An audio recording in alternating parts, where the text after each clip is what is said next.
Preface. 0 to 1. Every moment in business happens only once. The next Bill Gates will not build an operating system. The next Larry Page or Sergey Brin won't make a search engine. And the next Mark Zuckerberg won't create a social network. If you are copying these guys, you aren't learning from them. Of course, it's easier to copy a model than to make something new. Doing what we already know how to do takes the world from 1 to n, adding more of something familiar. But every time we create something new, we go from 0 to 1. The act of creation is singular, as is the moment of creation, and the result is something fresh and strange. Unless they invest in the difficult task of creating new things, American companies will fail in the future no matter how big their profits remain today. What happens when we've gained everything to be had from fine-tuning the old lines of business that we've inherited? Unlikely as it sounds, the answer threatens to be far worse than the crisis of 2008. Today's best practices lead to dead ends, the best paths are new and untried. In a world of gigantic administrative bureaucracies both public and private, searching for a new path might seem like hoping for a miracle. Actually, if American business is going to succeed, we are going to need hundreds, or even thousands, of miracles. This will be depressing, but for one crucial fact, humans are distinguished from other species by our ability to work miracles. We call these miracles technology. Technology is miraculous because it allows us to do more with less, ratcheting up our fundamental capabilities to a higher level. Other animals are instinctively driven to build things like dams or honeycombs, but we are the only ones that can invent new things and better ways of making them. Humans don't decide what to build by making choices from some cosmic catalog of options given in advance. Instead, by creating new technologies, we rewrite the plan of the world. These are the kind of elementary truths we teach to second graders, but they are easy to forget in a world where so much of what we do is repeat what has been done before. 0 to 1 is about how to build companies that create new things. It draws on everything I've learned directly as a co-founder of PayPal and Palantir and then an investor in hundreds of startups, including Facebook and SpaceX. But while I have noticed many patterns, and I relate them here, this book offers no formula for success. The paradox of teaching entrepreneurship is that such a formula necessarily cannot exist. Because every innovation is new and unique, no authority can prescribe in concrete terms how to be innovative. Indeed, the single most powerful pattern I have noticed is that successful people find value in unexpected places, and they do this by thinking about business from first principles instead of formulas. This book stems from a course about startups that I taught at Stanford in 2012. College students can become extremely skilled at a few specialties, but many never learn what to do with those skills in the wider world. My primary goal in teaching the class was to help my students see beyond the tracks laid down by academic specialties to the broader future that is theirs to create. One of those students, Blake Masters, took detailed class notes, which circulated far beyond the campus. And in 0 to 1 I have worked with him to revise the notes for a wider audience. There's no reason why the future should happen only at Stanford, or in college, or in Silicon Valley. THECHALLENGEOFTHEFUTURE. Whenever I interview someone for a job, I like to ask this question: what important truth do very few people agree with you on? His question sounds easy because it's straightforward. Actually, it's very hard to answer. It's intellectually difficult because the knowledge that everyone is taught in school is by definition agreed upon. And it's psychologically difficult because anyone trying to answer must say something she knows to be unpopular. Brilliant thinking is rare, but courage is in even shorter supply than genius. Most commonly, I hear answers like the following: our educational system is broken and urgently needs to be fixed. America is exceptional. There is no God. Those are bad answers. The first and the second statements might be true, but many people already agree with them. The third statement simply takes one side in a familiar debate. A good answer takes the following form: most people believe in X. But the truth is the opposite of X. I'll give my own answer later in this chapter. What does this contrarian question have to do with the future? In the most minimal sense, the future is simply the set of all moments yet to come. But what makes the future distinctive and important isn't that it hasn't happened yet, but rather that it will be a time when the world looks different from today. In this sense, if nothing about our society changes for the next 100 years, then the future is over 100 years away. If things change radically in the next decade, then the future is nearly at hand. No one can predict the future exactly, but we know two things: it's going to be different, and it must be rooted in today's world. Most answers to the contrarian question are different ways of seeing the present. Good answers are as close as we can come to looking into the future. ZEROTOONETHEFUTUREOFPROGRESS. When we think about the future, we hope for a future of progress. That progress can take one of two forms. Horizontal or extensive progress means copying things that work, going from 1 to n. Horizontal progress is easy to imagine because we already know what it looks like. Vertical or intensive progress means doing new things, going from 0 to 1.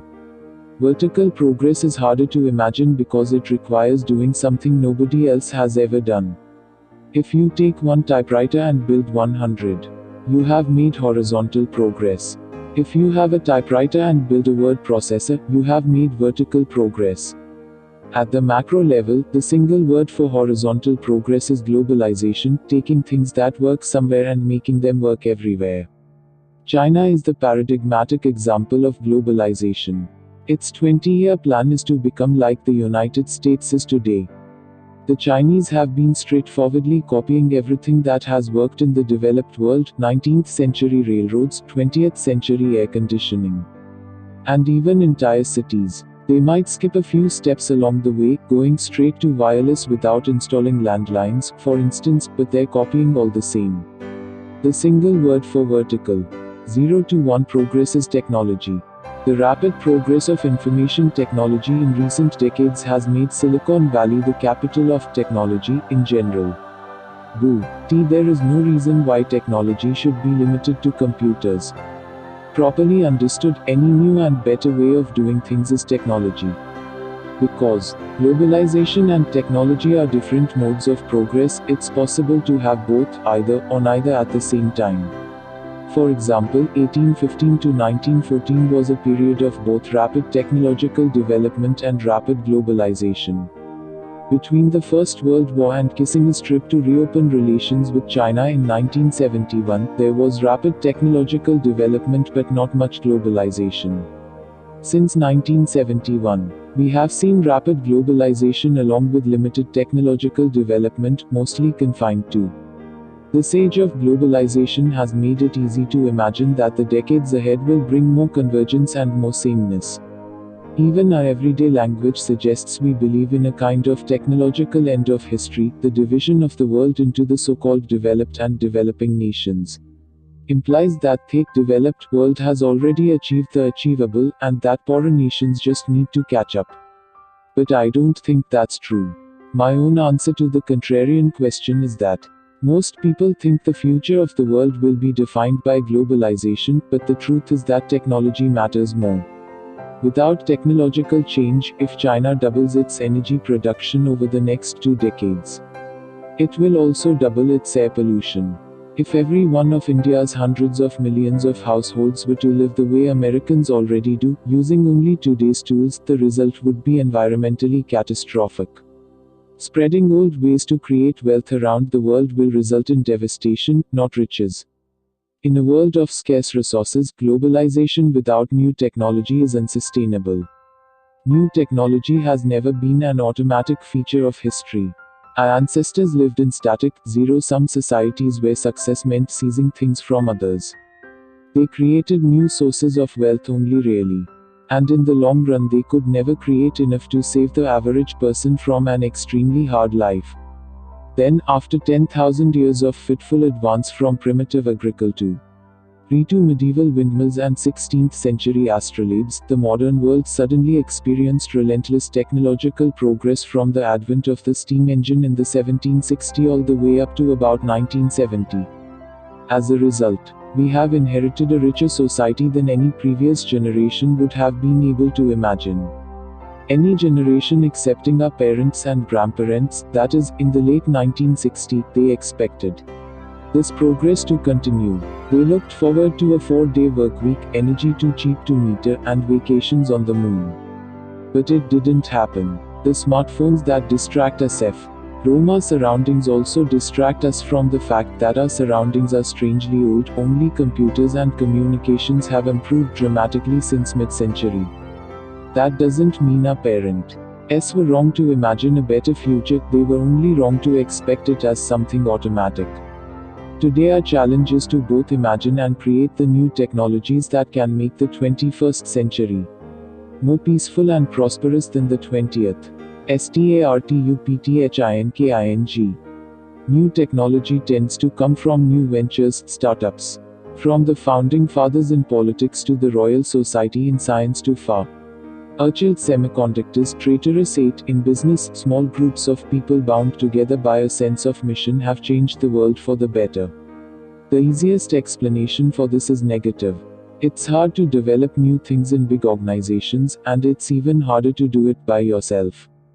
Bureaucratic hierarchies move slowly, and entrenched interests shy away from risk.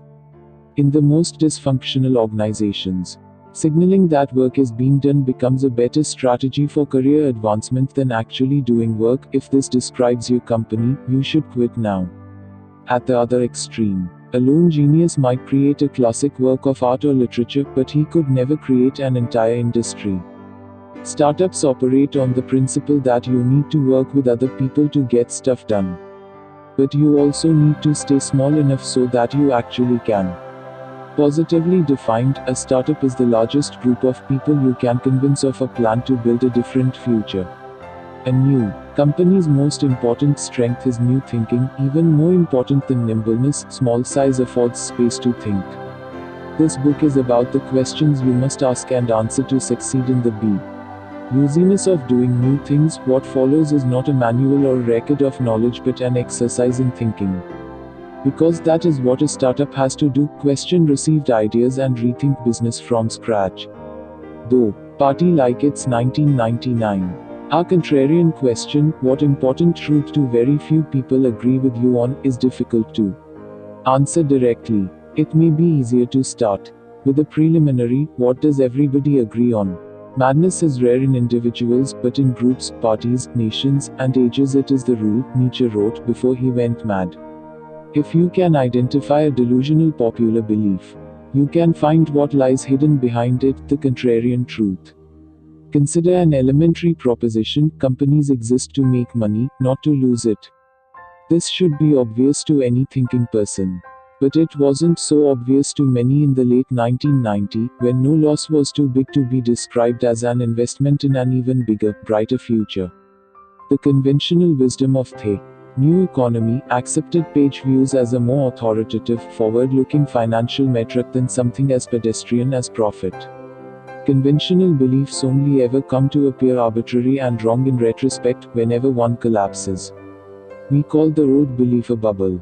But the distortions caused by bubbles don't disappear when they pop. The internet craze of the 90s was the biggest bubble since the crash of 1929. And the lessons learned afterward define and distort almost all thinking about technology today. The first step to thinking clearly is to question what we think we know about the past. AQUICKHISTORYOFTHE, NUBAS. The 1990s have a good image. We tend to remember them as a prosperous, optimistic decade that happened to end with the internet boom and bust. But many of those sayers were not as cheerful as our nostalgia holds. We've long since forgotten the global context for the 18 months of dot-com mania at decade's end. The 90s started with a burst of euphoria and the Berlin Wall came down in November '89. It was short-lived. By mid-1990, the United States was in recession. Technically the downturn ended in March '91, but recovery was slow and unemployment continued to rise until July '92. Manufacturing never fully rebounded. The shift to a service economy was protracted and painful. 1992 through the end of 1994 was a time of general malaise. Images of dead American soldiers in Mogadishu looped on cable news. Anxiety about globalization and US competitiveness intensified as jobs flowed to Mexico. This pessimistic undercurrent drove then-President B. Bush 41 out of office and won Ross Perot nearly 20% of the popular vote in 92, the best showing for a third-party candidate since Theodore Roosevelt in 1912. And whatever the cultural fascination with Nirvana, grunge, and heroin reflected, it wasn't hope or confidence. Silicon Valley felt sluggish too. Japan seemed to be winning the semiconductor war.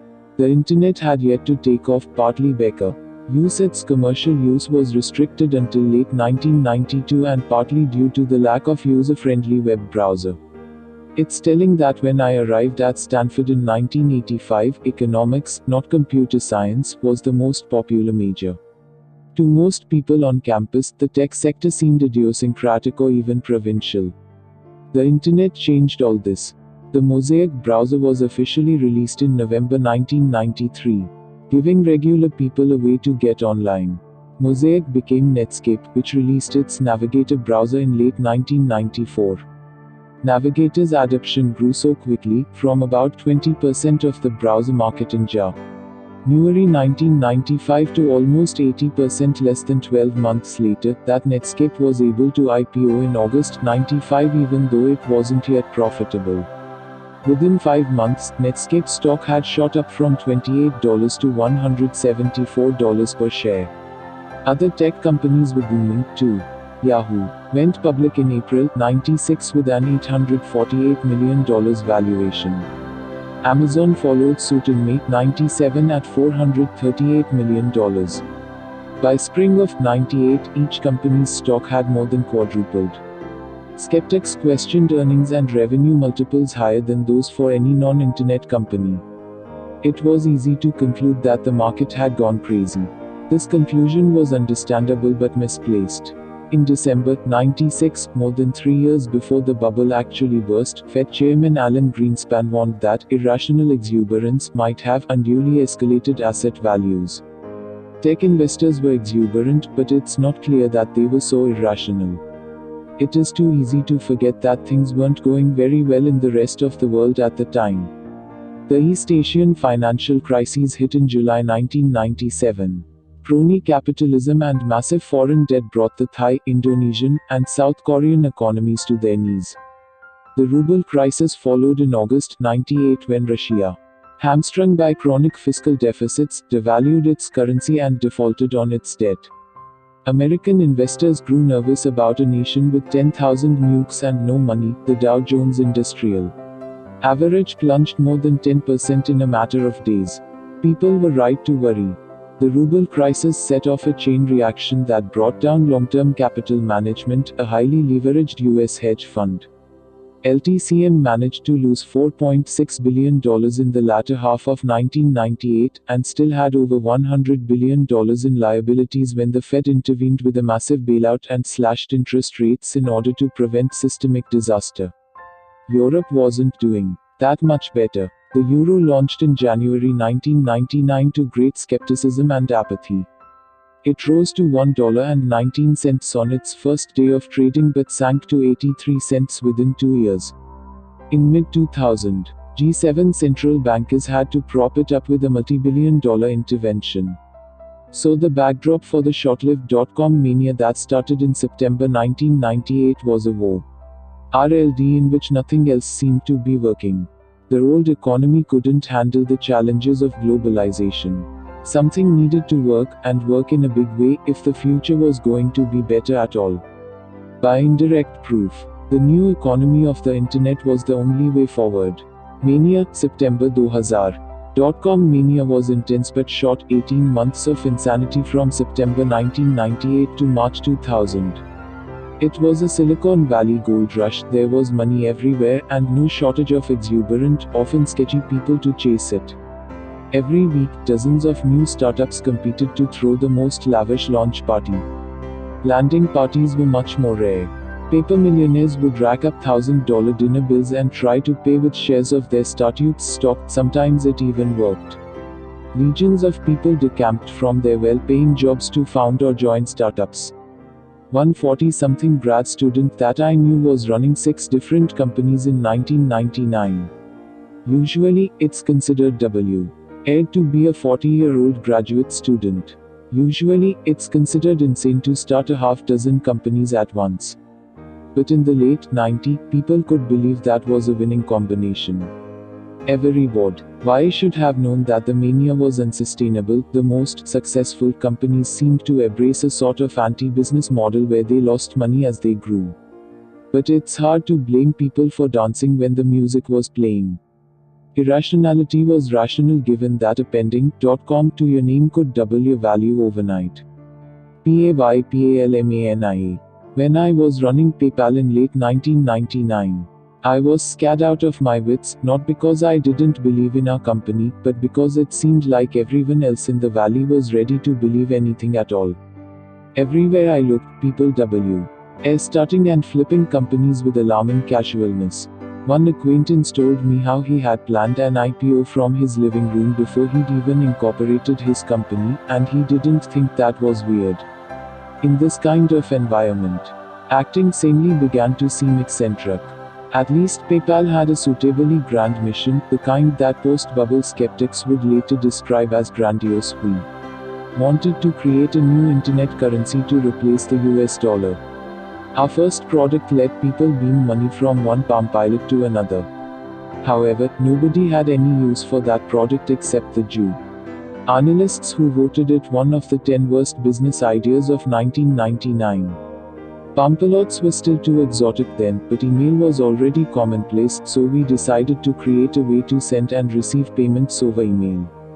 By the fall of '99, our email payment product worked well. Anyone could log into our website and easily transfer money. But we didn't have enough customers, growth was slow, and expenses mounted. For PayPal to work, we needed to attract a critical mass of at least 1 million users. Advertising was too ineffective to justify the cost. Prospective deals with big banks kept falling through. So we decided to pay people to sign up. We gave new customers $10 for joining, and we gave them $10 more every time they referred a friend. This got us hundreds of thousands of new customers and an exponential growth rate. Of course, this customer acquisition strategy was unsustainable on its own. When you pay people to be your customers, exponential growth means an exponentially growing cost structure. Crazy costs were typical at that time in the valley. But we thought our huge costs were sane. Given a large user base, PayPal had a clear path to profitability by taking a small fee on customers' transactions. We knew we'd need more funding to reach that goal. We also knew that the boom was going to end. Since we didn't expect investors' faith in our mission to survive the coming crash, we moved fast to raise funds while we could. On February 16, 2000, the Wall Street Journal ran a story lauding our viral growth and suggesting that PayPal was worth $500 million. When we raised $100 million the next month, our lead investor took the journal's back-of-the-envelope valuation as authoritative. Other investors were in even more of a hurry. A South Korean firm wired us $5 million without first negotiating a deal or signing any documents.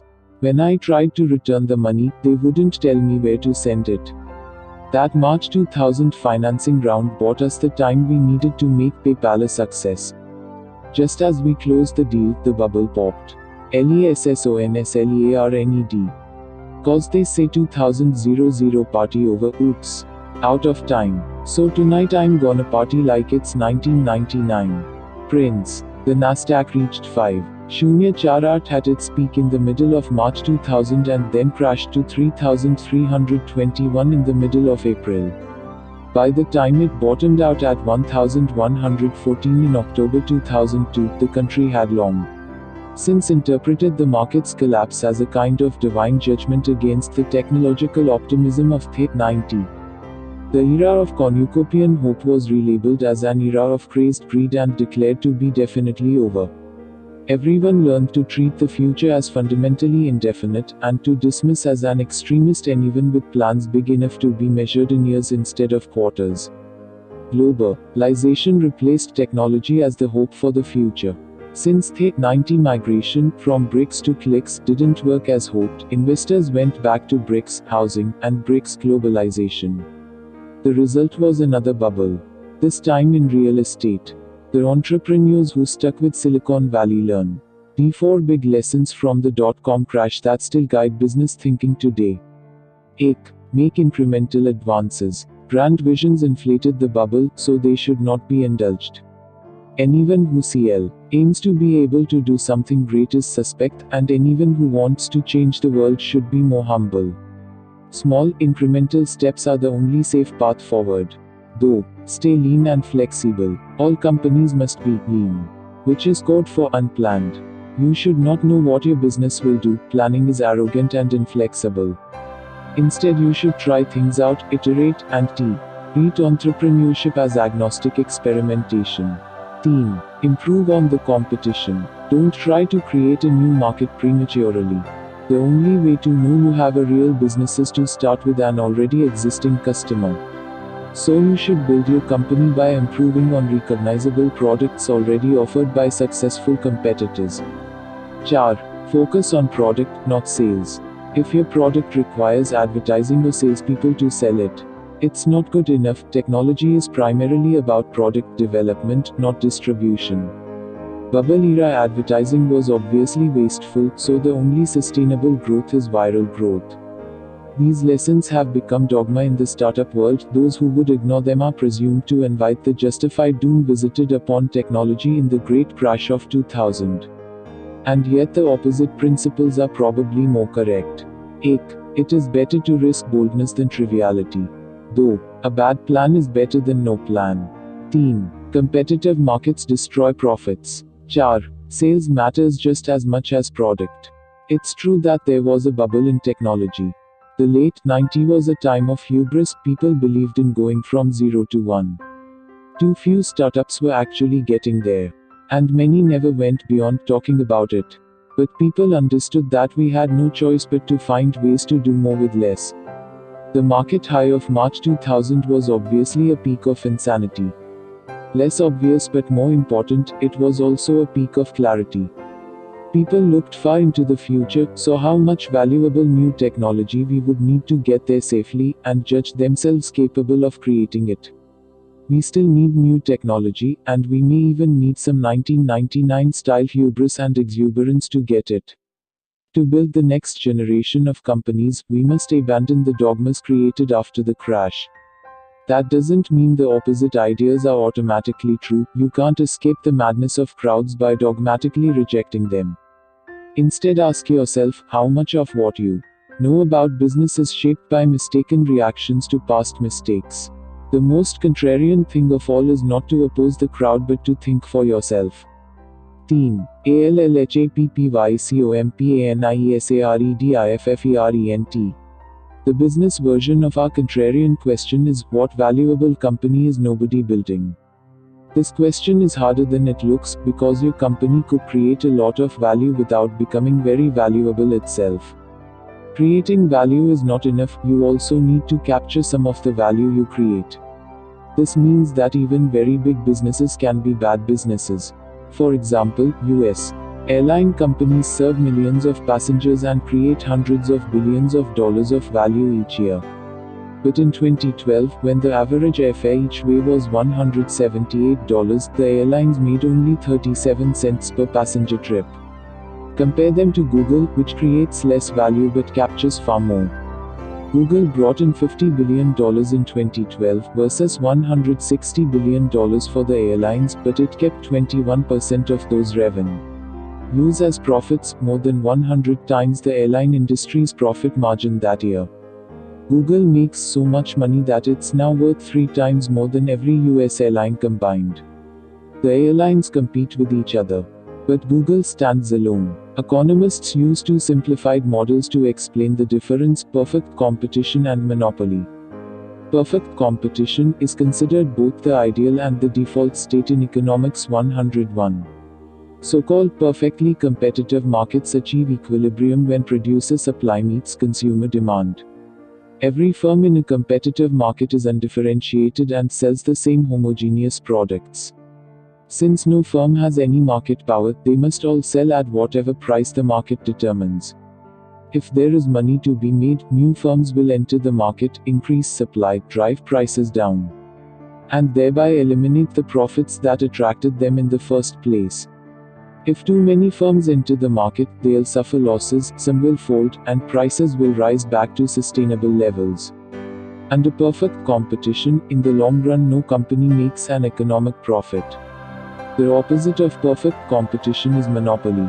Whereas a competitive firm must sell at the market price, a monopoly owns its market, so it can set its own prices.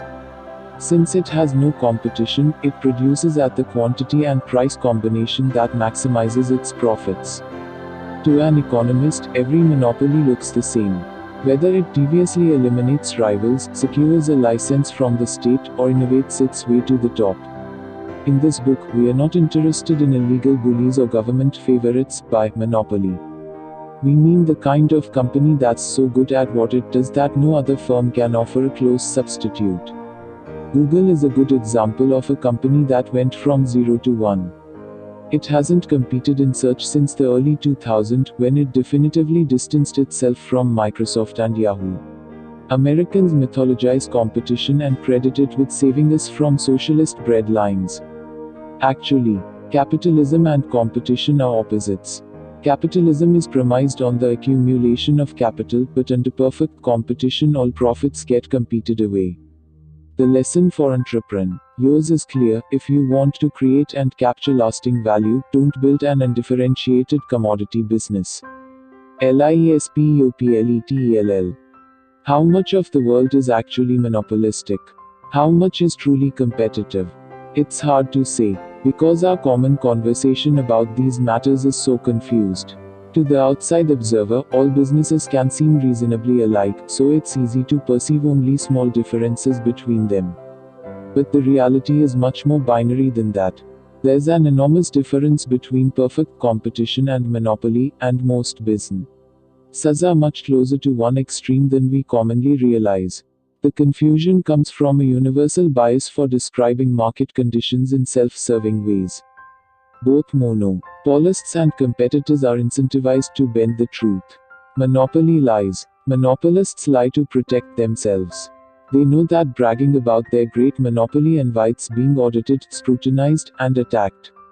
Since they very much want their monopoly profits to continue unmolested, they tend to do whatever they can to conceal their monopoly, usually by exaggerating the power of their non-existent competition. Think about how Google talks about its business. It certainly doesn't claim to be a monopoly. But is it one? Well, it depends. A monopoly in what? Let's say that Google is primarily a search engine. As of May 2014, it owns about 68% of the search market.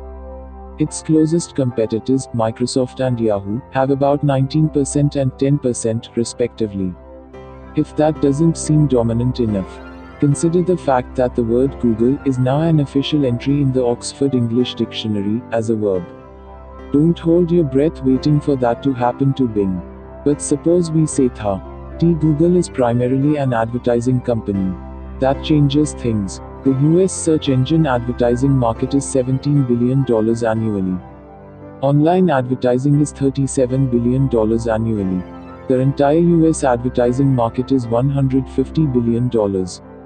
And global advertising is a $495 billion market. So even if Google completely monopolized US search engine advertising, it would own just 3.4% of the global advertising market. From this angle, Google looks like a small player in a competitive world. What if we frame Google as a multifaceted technology company instead? This seems reasonable enough. In addition to its search engine, Google makes dozens of other software products, not to mention robotic cars, Android phones, and wearable computers. But 95% of Google's revenue comes from search advertising. Its other products generated just $2.35 billion in 2012, and its consumer tech products a mere fraction of that. Since consumer tech is a $964 billion market globally, Google owns less than 0.24% of it, a far cry from relevance, let alone monopoly. Framing itself as just another tech company allows Google to escape all sorts of unwanted attention.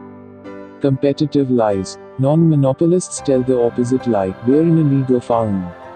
Entrepreneurs are always biased to understate the scale of competition, but that is the biggest mistake a startup can make. The fatal temptation is to describe your market extremely narrowly so that you dominate it by definition. Suppose you want to start a restaurant that serves British food in Palo Alto. No one else is doing it. You might reason, we'll own the entire market. But that's only true if the relevant market is the market for British food specifically.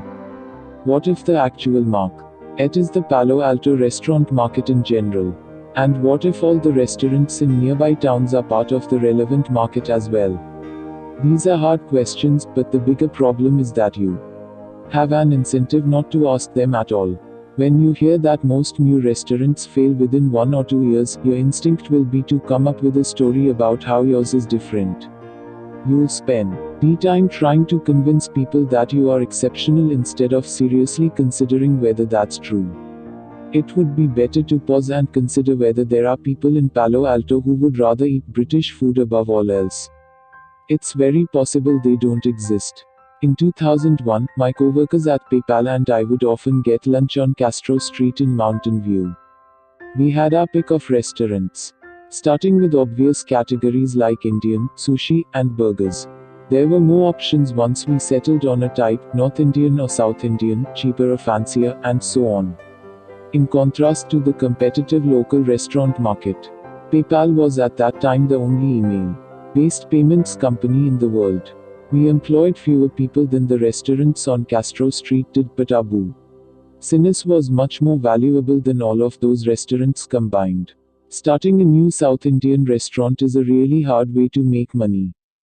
If you lose sight of competitive reality and focus on trivial differentiating factors, maybe you think your naan is superior because of your great-grandmother's recipe, your business is unlikely to survive. Creative industries work this way, too. No scray. A writer wants to admit that her new movie script simply rehashes what has already been done before. Rather, the pitch is, this film will combine various exciting elements in entirely new ways. It could even be true. Suppose her idea is to have Jay-Z star in a cross between Hackers and Jaws. Rap star joins elite group of hackers to catch the shark that killed his friend. That has definitely never been done before. But, like the lack of British restaurants in Palo Alto, maybe that's a good thing. Non-monopolists exaggerate their distinction by defining their market as the intersection of various smaller markets. British food restaurant Palo Alto. Rap star hackers sharks. Monopolists, by contrast, disguised our monopoly by framing their market as the union of several large markets. Search engine, mobile phones, wearable computers, self-driving cars. What does the monopolists' union story look like in practice? Consider a statement from Google Chairman Eric Schmidt's testimony at a 2011 congressional hearing.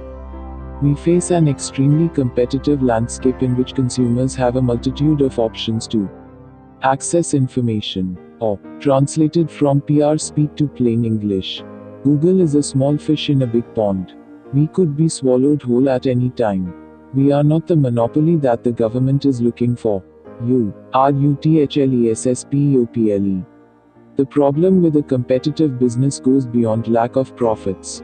Imagine you're running one of those restaurants in Mountain View. You're not that different from dozens of your competitors. So you got to fight hard to survive. If you offer affordable food with low margins, you can probably pay employees only minimum wage. And you'll need to squeeze out every efficiency. That's why small restaurants put grandma to work at the register and make the kids wash dishes in the back. Restaurants aren't much better even at the very highest rungs. Air reviews and ratings like Michelin's star system enforce a culture of intense competition that can drive chefs crazy. French chef and winner of 3 Michelin stars Bernard Louiseau was quoted as saying, "If I lose a star, I will commit suicide." Michelin maintained his rating, but Louiseau killed himself anyway in 2003 when a competing French dining guide downgraded his restaurant. The competitive ecosystem pushes people toward ruthlessness or death. A monopoly like Google is different. Since it doesn't have to worry about competing with anyone, it has wider latitude to care about its workers, its products, and its impact on the wider world.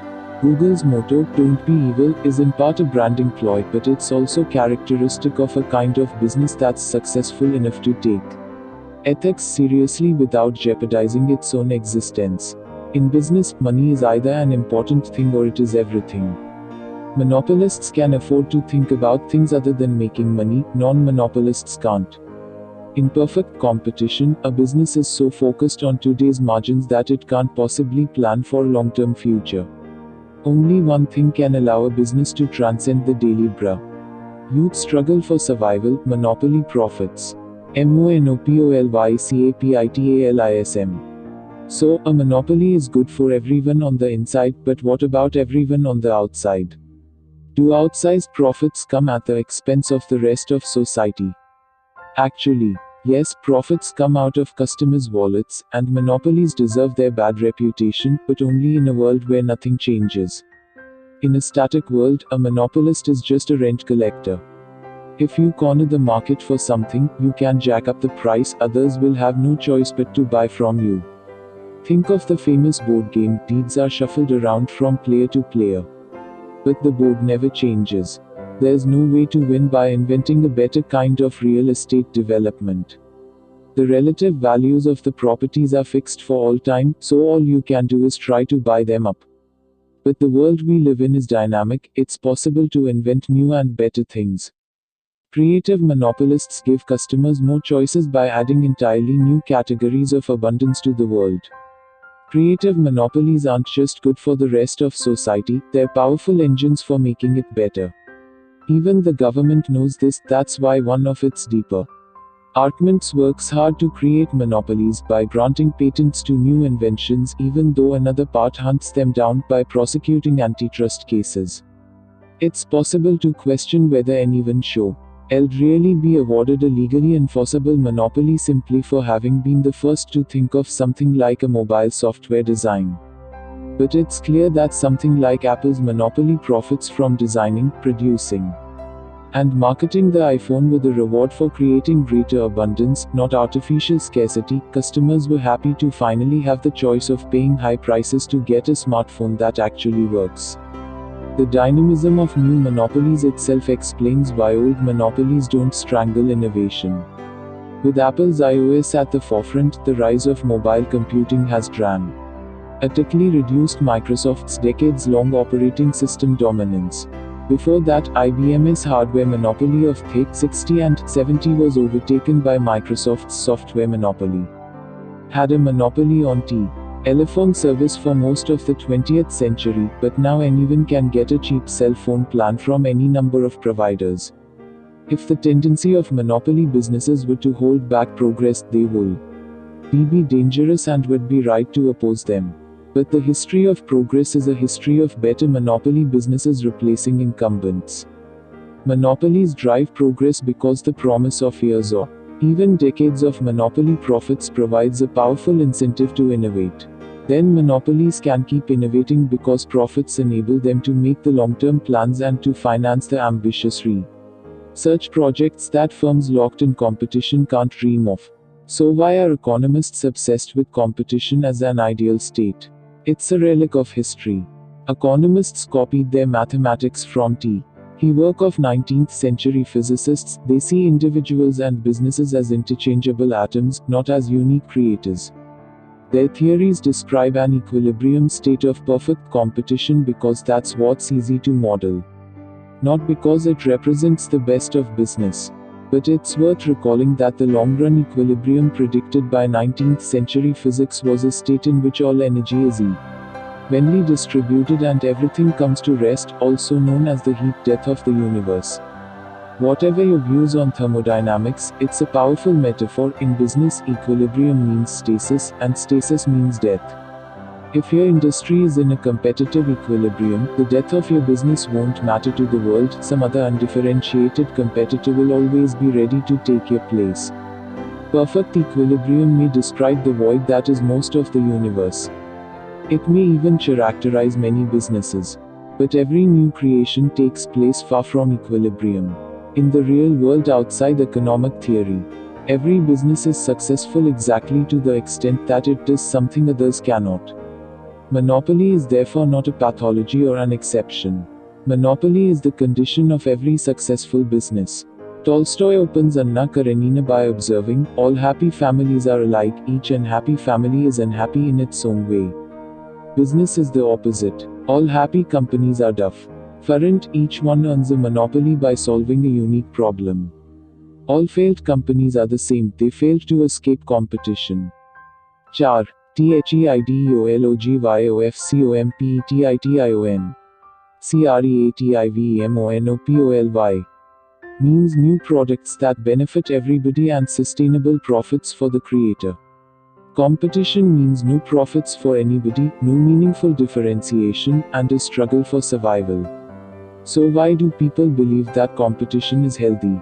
The answer is that competition is not just an economic concept or a simple inconvenience that individuals and companies must deal with in the marketplace. More than anything else, competition is an ideology, the ideology that pervades our society and distorts our thinking. We preach competition, internalize its necessity, and enact its commandments, and as a result, we trap ourselves within it, even though the more we compete, the less we gain. This is a simple truth, but we've all been trained to ignore it. Our educational system both drives and reflects our obsession with competition.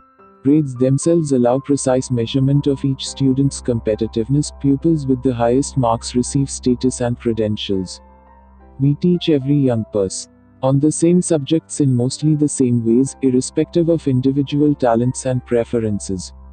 Students who don't learn best by sitting still at a desk are made to feel somehow inferior, while children who excel on conventional measures like tests and assignments end up defining their identities in terms of this weirdly contrived academic parallel reality. And it gets worse as students ascend to higher levels of the tournament.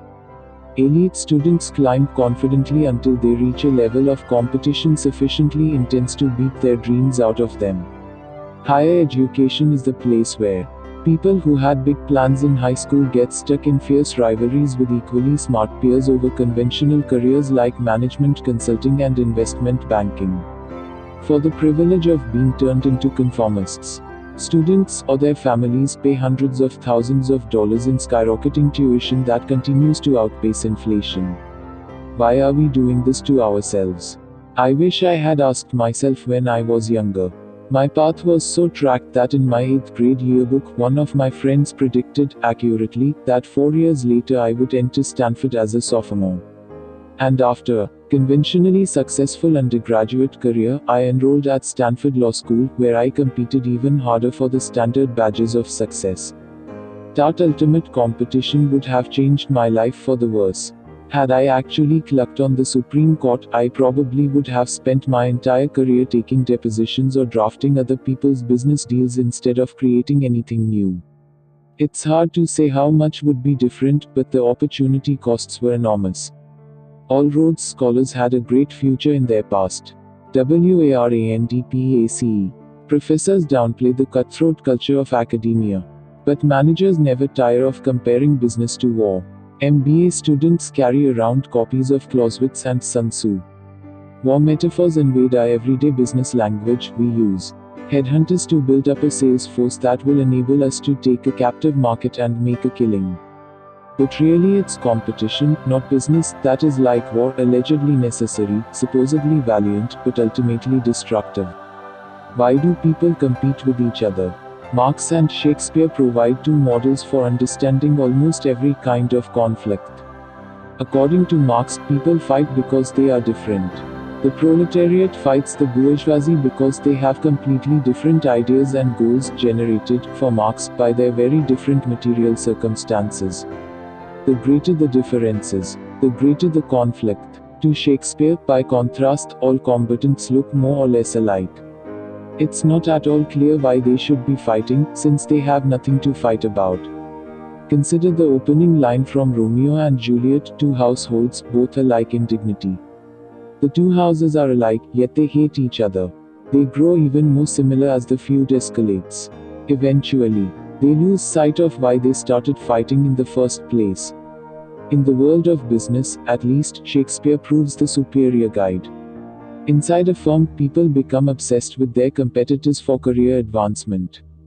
Then the firms themselves become obsessed with their competitors in the marketplace. Amid all the human drama, people lose sight of what matters and focus on their rivals instead. Let's test the Shakespearean model in the real world. Imagine a production called Gates and Schmidt based on Romeo and Juliet. Montague is Microsoft. Capulet is Google. Two great families, run by alpha nerds. Sure to clash on account of their sameness. As with all good tragedy, the conflict seems inevitable only in retrospect. In fact, it was entirely avoidable. These families came from very different places.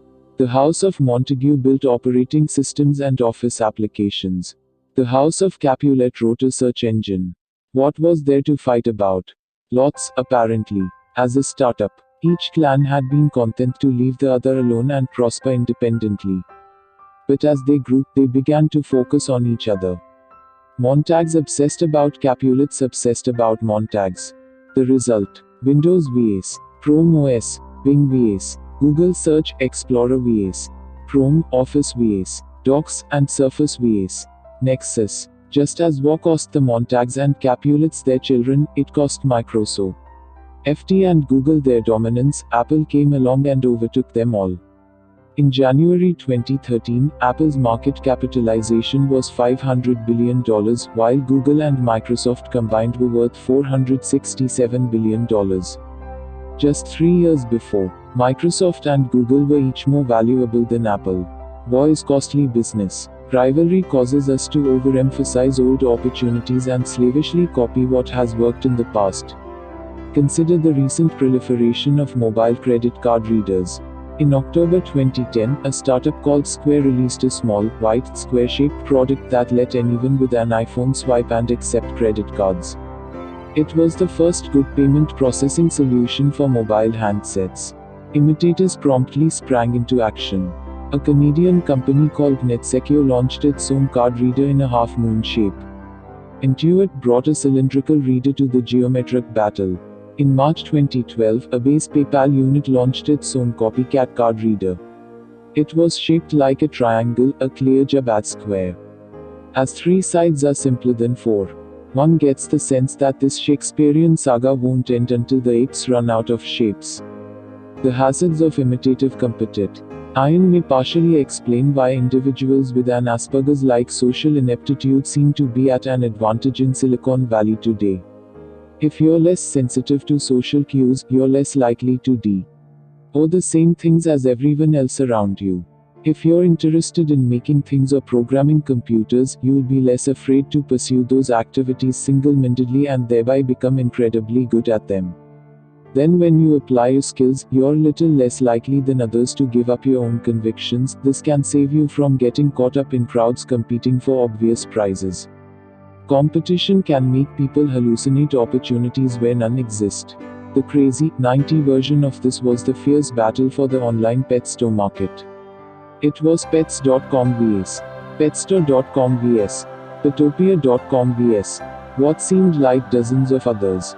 Each company was obsessed with defeating its rivals, precisely because there were no substantive differences to focus on.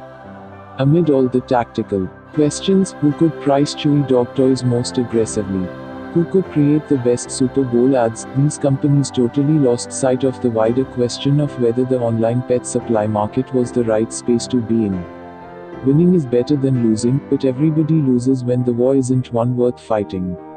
When Pets.com folded after the dot-com crash, $300 million of investment capital disappeared with it.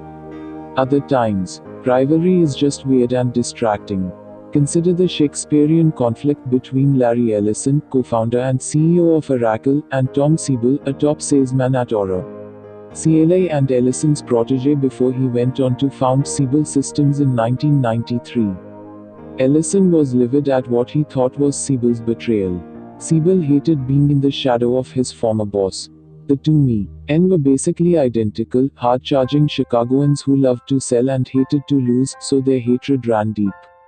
Ellison and Siebel spent the second half of the 90s trying to sabotage each other. At one point, Ellison sent truckloads of ice cream sandwiches to Siebel's headquarters to try to convince Siebel employees to jump ship. The copy on the wrappers.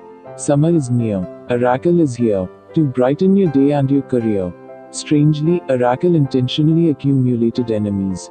Ellison's theory was that it's always good to have an enemy, so long as it was large enough to appear threatening.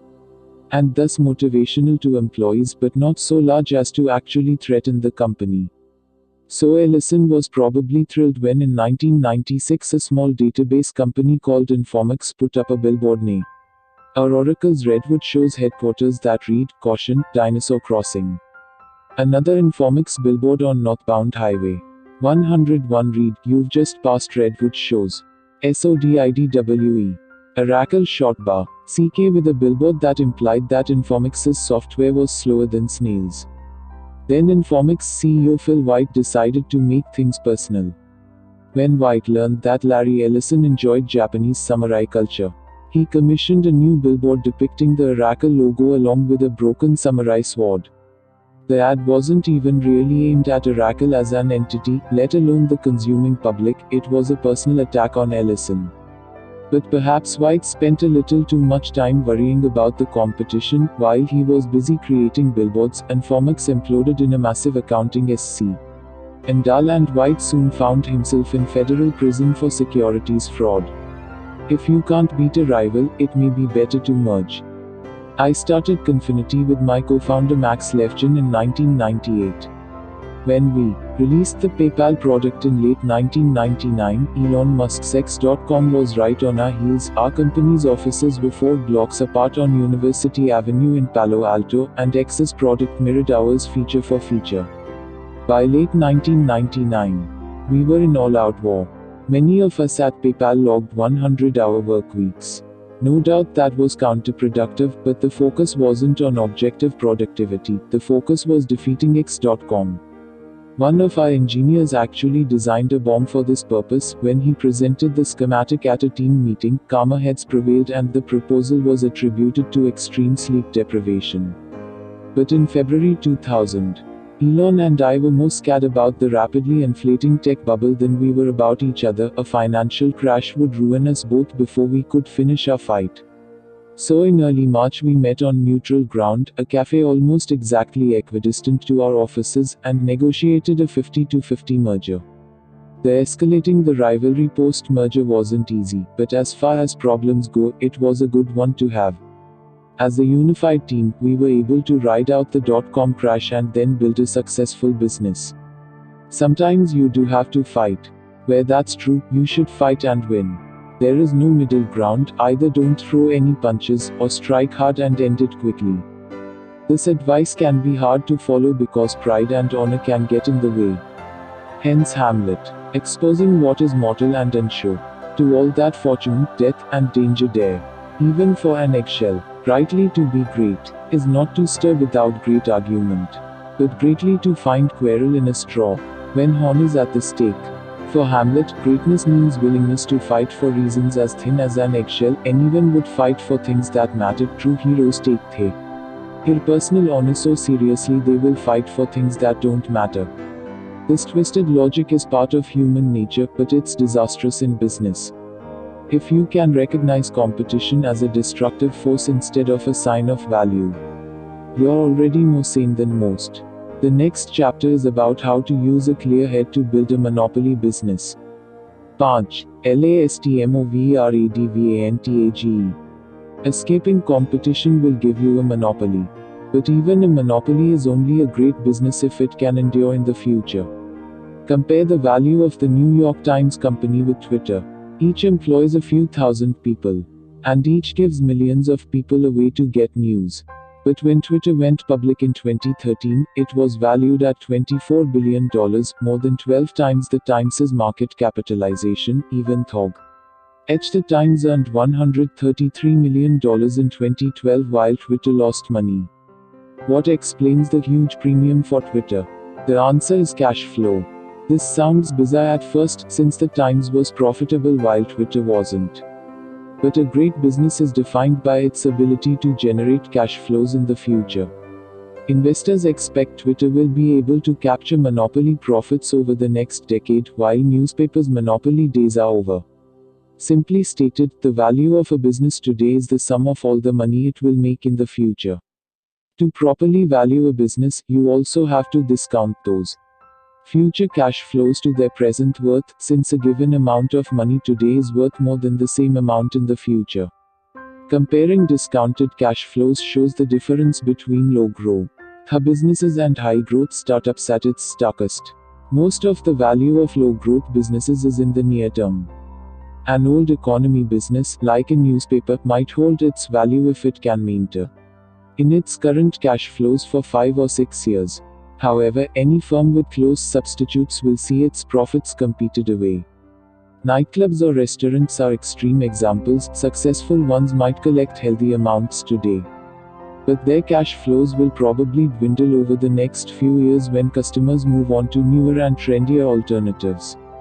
Technology companies follow the opposite trajectory. They often lose money for the first few years. It takes time to build valuable things, and that means delayed revenue. Most of a tech company's value will come at least 10 to 15 years in the future. In March 2001, PayPal had yet to make a profit, but our revenues were growing 100% year over year.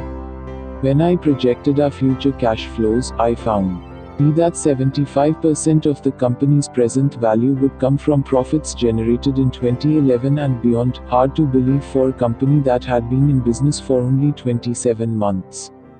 But even that turned out to be an underestimation. Today, PayPal continues to grow at about 15% annually, and the discount rate is lower than a decade ago. It now appears that most of the company's value will come from 2020 and beyond. LinkedIn is another good example of a company whose value exists in the far future. As of early 2014, its market capitalization was $24.5 billion, very high for a company with less than $1 billion in revenue and only $21.6 million in net income for 2012. You might look at these numbers and conclude that investors have gone insane. But this valuation makes sense when you consider LinkedIn's projected future cash flows. The overwhelming importance of future profits is counterintuitive even in Silicon Valley. For a company to be valuable, it must grow and endure. But many entrepreneurs focus only on short-term growth. They have an excuse: growth is easy to measure, but durability isn't. Those who succumb to measurement mania obsess about weekly active user statistics, monthly revenue targets, and quarterly earnings reports. However, you can hit those numbers and still overlook deeper, harder to measure problems that threaten the durability of your business. For example, rapid short-term growth had both Zynga and Groupon distracted managers and investors from long-term challenges. Zynga scored early wins with games like Farmville and claimed to have a psychometric engine to rigorously gauge the appeal of new releases. But they ended up with the same problem as every Hollywood studio: how can you reliably produce a constant stream of popular entertainment for a fickle audience? Nobody knows. Groupon posted fast growth as hundreds of thousands of local businesses tried their product. But persuading those businesses to become repeat customers was harder than they thought. If you focus on near-term growth above all else, you miss the most important question you should be asking: will this business still be around a decade from now? Numbers alone won't tell you the answer. Instead, you must think critically about the qualitative characteristics of your business. CHARACTERISTICSOFMONOPOLY. What does a company with large cash flows far into the future look like? Every monopoly is unique, but they usually share some combination of the following characteristics: proprietary technology, network effects, economies of scale, and branding. This isn't a list of boxes to check as you build your business. There's no shortcut to monopoly. However, analyzing your business according to these characteristics can help you think about how to make it durable. 1. Proprietary technology. Proprietary technology is the most substantive advantage a company can have because it makes your product difficult or impossible to replicate. Google's search algorithms, for example, return results better than anyone else's. Proprietary technologies for extremely short page load times and highly accurate query auto completion add to the core search product's robustness and defensibility. It would be very hard for anyone to do to Google what Google did to all the other search engine companies in the early 2000s. As a good rule of thumb, proprietary technology must be at least 10 times better than its closest substitute in some important dimension to lead to a real monopolistic advantage. Anything less than an order of magnitude better will probably be perceived as a marginal improvement and will be hard to sell, especially in an already crowded market. The clearest way to make a 10x improvement is to invent something completely new. If you build something valuable where there was nothing before, the increase in value is theoretically infinite. A drug to safely eliminate the need for sleep, or a cure for baldness, for example, would certainly support a monopoly business. Or you can radically improve an existing solution. Once you're 10x better, you escape competition. PayPal, for instance, made buying and selling on eBay at least 10 times better. Instead of mailing a check that would take 7 to 10 days to arrive, PayPal let buyers pay as soon as an auction ended. Sellers received their proceeds right away, and unlike with a check, they knew the funds were good. Amazon made its first 10x improvement in a particularly visible way. They offered at least 10 times as many books as any other bookstore. When it launched in 1995, Amazon could claim to be Earth's largest bookstore because, unlike a retail bookstore that might stock 100,000 books, Amazon didn't need to physically store an YA inventory. It simply requested the title from its supplier whenever a customer made an order. This quantum improvement was so effective that a very unhappy Barnes or Noble filed a lawsuit 3 days before Amazon's IPO, claiming that Amazon was unfairly calling itself a bookstore when really it was a book broker. You can also make a 10x improvement through superior integrated design. Before 2010, tablet computing was so poor that for all practical purposes the market didn't even exist. Microsoft Windows XP Tablet PC Edition products first shipped in 2002, and Nokia released its own Internet tablet in 2005. But they were a pain to use. Then Apple released the iPad. Design improvements are hard to measure, but it seems clear that Apple improved on anything that had come before by at least an order of magnitude. Tablets went from unusable to useful. Though, network effects. Network effects make a product more useful as more people use it. For example, if all your friends are on Facebook, it makes sense for you to join Facebook too. Unilaterally choosing a different social network would only make you an eccentric. Network effects can be powerful, but you'll never reach them unless your product is valuable to its very first users when the network is necessarily small.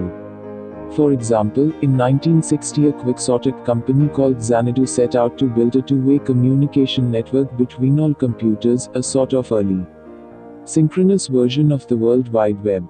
After more than 3 decades of futile effort, Xanadu folded just as the web was becoming commonplace. Their technology probably would have worked at scale. But it could have worked only at scale. It required every computer to join the network at the same time, and that was never going to happen. Paradoxically, then, network effects businesses must start with especially small markets. Facebook started with just Harvard students. Mark Zuckerberg's first product was designed to get all his classmates signed up, not to attract all people of Earth. This is why successful network businesses rarely get started by MBA types. The initial markets are so small that they often don't even appear to be business opportunities at all. Team. Economies of scale. A monopoly business gets stronger as it gets bigger. The fixed costs of creating a product, engineering, management, office space can be spread out over ever greater quantities of sales. Software startups can enjoy especially dramatic economies of scale because the marginal cost of producing another copy of the product is close to zero. Many businesses gain only limited advantages as they grow to large scale. Service businesses especially are difficult to make monopolies. If you own a yoga studio, for example, you'll only be able to serve a certain number of customers. You can hire more instructors and expand to more locations, but your margins will remain fairly low and you'll never reach a point where a core group of talented people can prove Adds something of value to millions of separate clients, as software engineers are able to do. A good startup should have the potential for great scale built into its first design. Twitter already has more than 250 million users today. It doesn't need to add too many customized features in order to acquire more, and there's no inherent reason why it should ever stop growing. 4. Branding. A company has a monopoly on its own brand by definition, so creating a strong brand is a powerful way to claim a monopoly. Today's strongest tech brand is Apple, the attractive looks and carefully chose materials of products like the iPhone and MacBook, the Apple Store's sleek minimalist design and close control over the consumer experience, the omnipresent advertising campaigns, the price positioning as a maker of premium goods, and the lingering nimbus of Steve Jobs' personal charisma all contribute to a perception that Apple offers products so good as to constitute a category of their own. Many have tried to learn from Apple's success: paid advertising, branded stores, luxurious materials, playful keynote speeches, high prices, and even minimalist design are all susceptible to imitation. But these techniques for polishing the surface don't work without a strong underlying substance. Apple has a complex suite of proprietary technologies, both in hardware, like superior touchscreen materials, and software, like touchscreen interfaces purpose-designed for specific materials. It manufactures products at a scale large enough to dominate pricing for the materials it buys. And it enjoys strong network effects from its content ecosystem. Thousands of developers write software for Apple devices because that's where hundreds of millions of users are, and those users stay on the platform because it's where the apps are. These other monopolistic advantages are less obvious than Apple's sparkling brand, but they are the fundamentals that let the branding effectively reinforce Apple's monopoly. Beginning with brand rather than substance is dangerous. Ever since Marissa Mayer became CEO of Yahoo! In mid-2012, she has worked to revive the once popular internet giant by making it cool again. In a single tweet, Yahoo! Summarized Mayer's plan as a chain reaction of people, then products, then traffic, then revenue. The people are supposed to come for the coolness. Yahoo! Demonstrated design awareness by overhauling its logo, it asserted youthful relevance by acquiring hot startups like Tumblr, and it has gained media attention for Mayer's own star power. But the big question is what products Yahoo!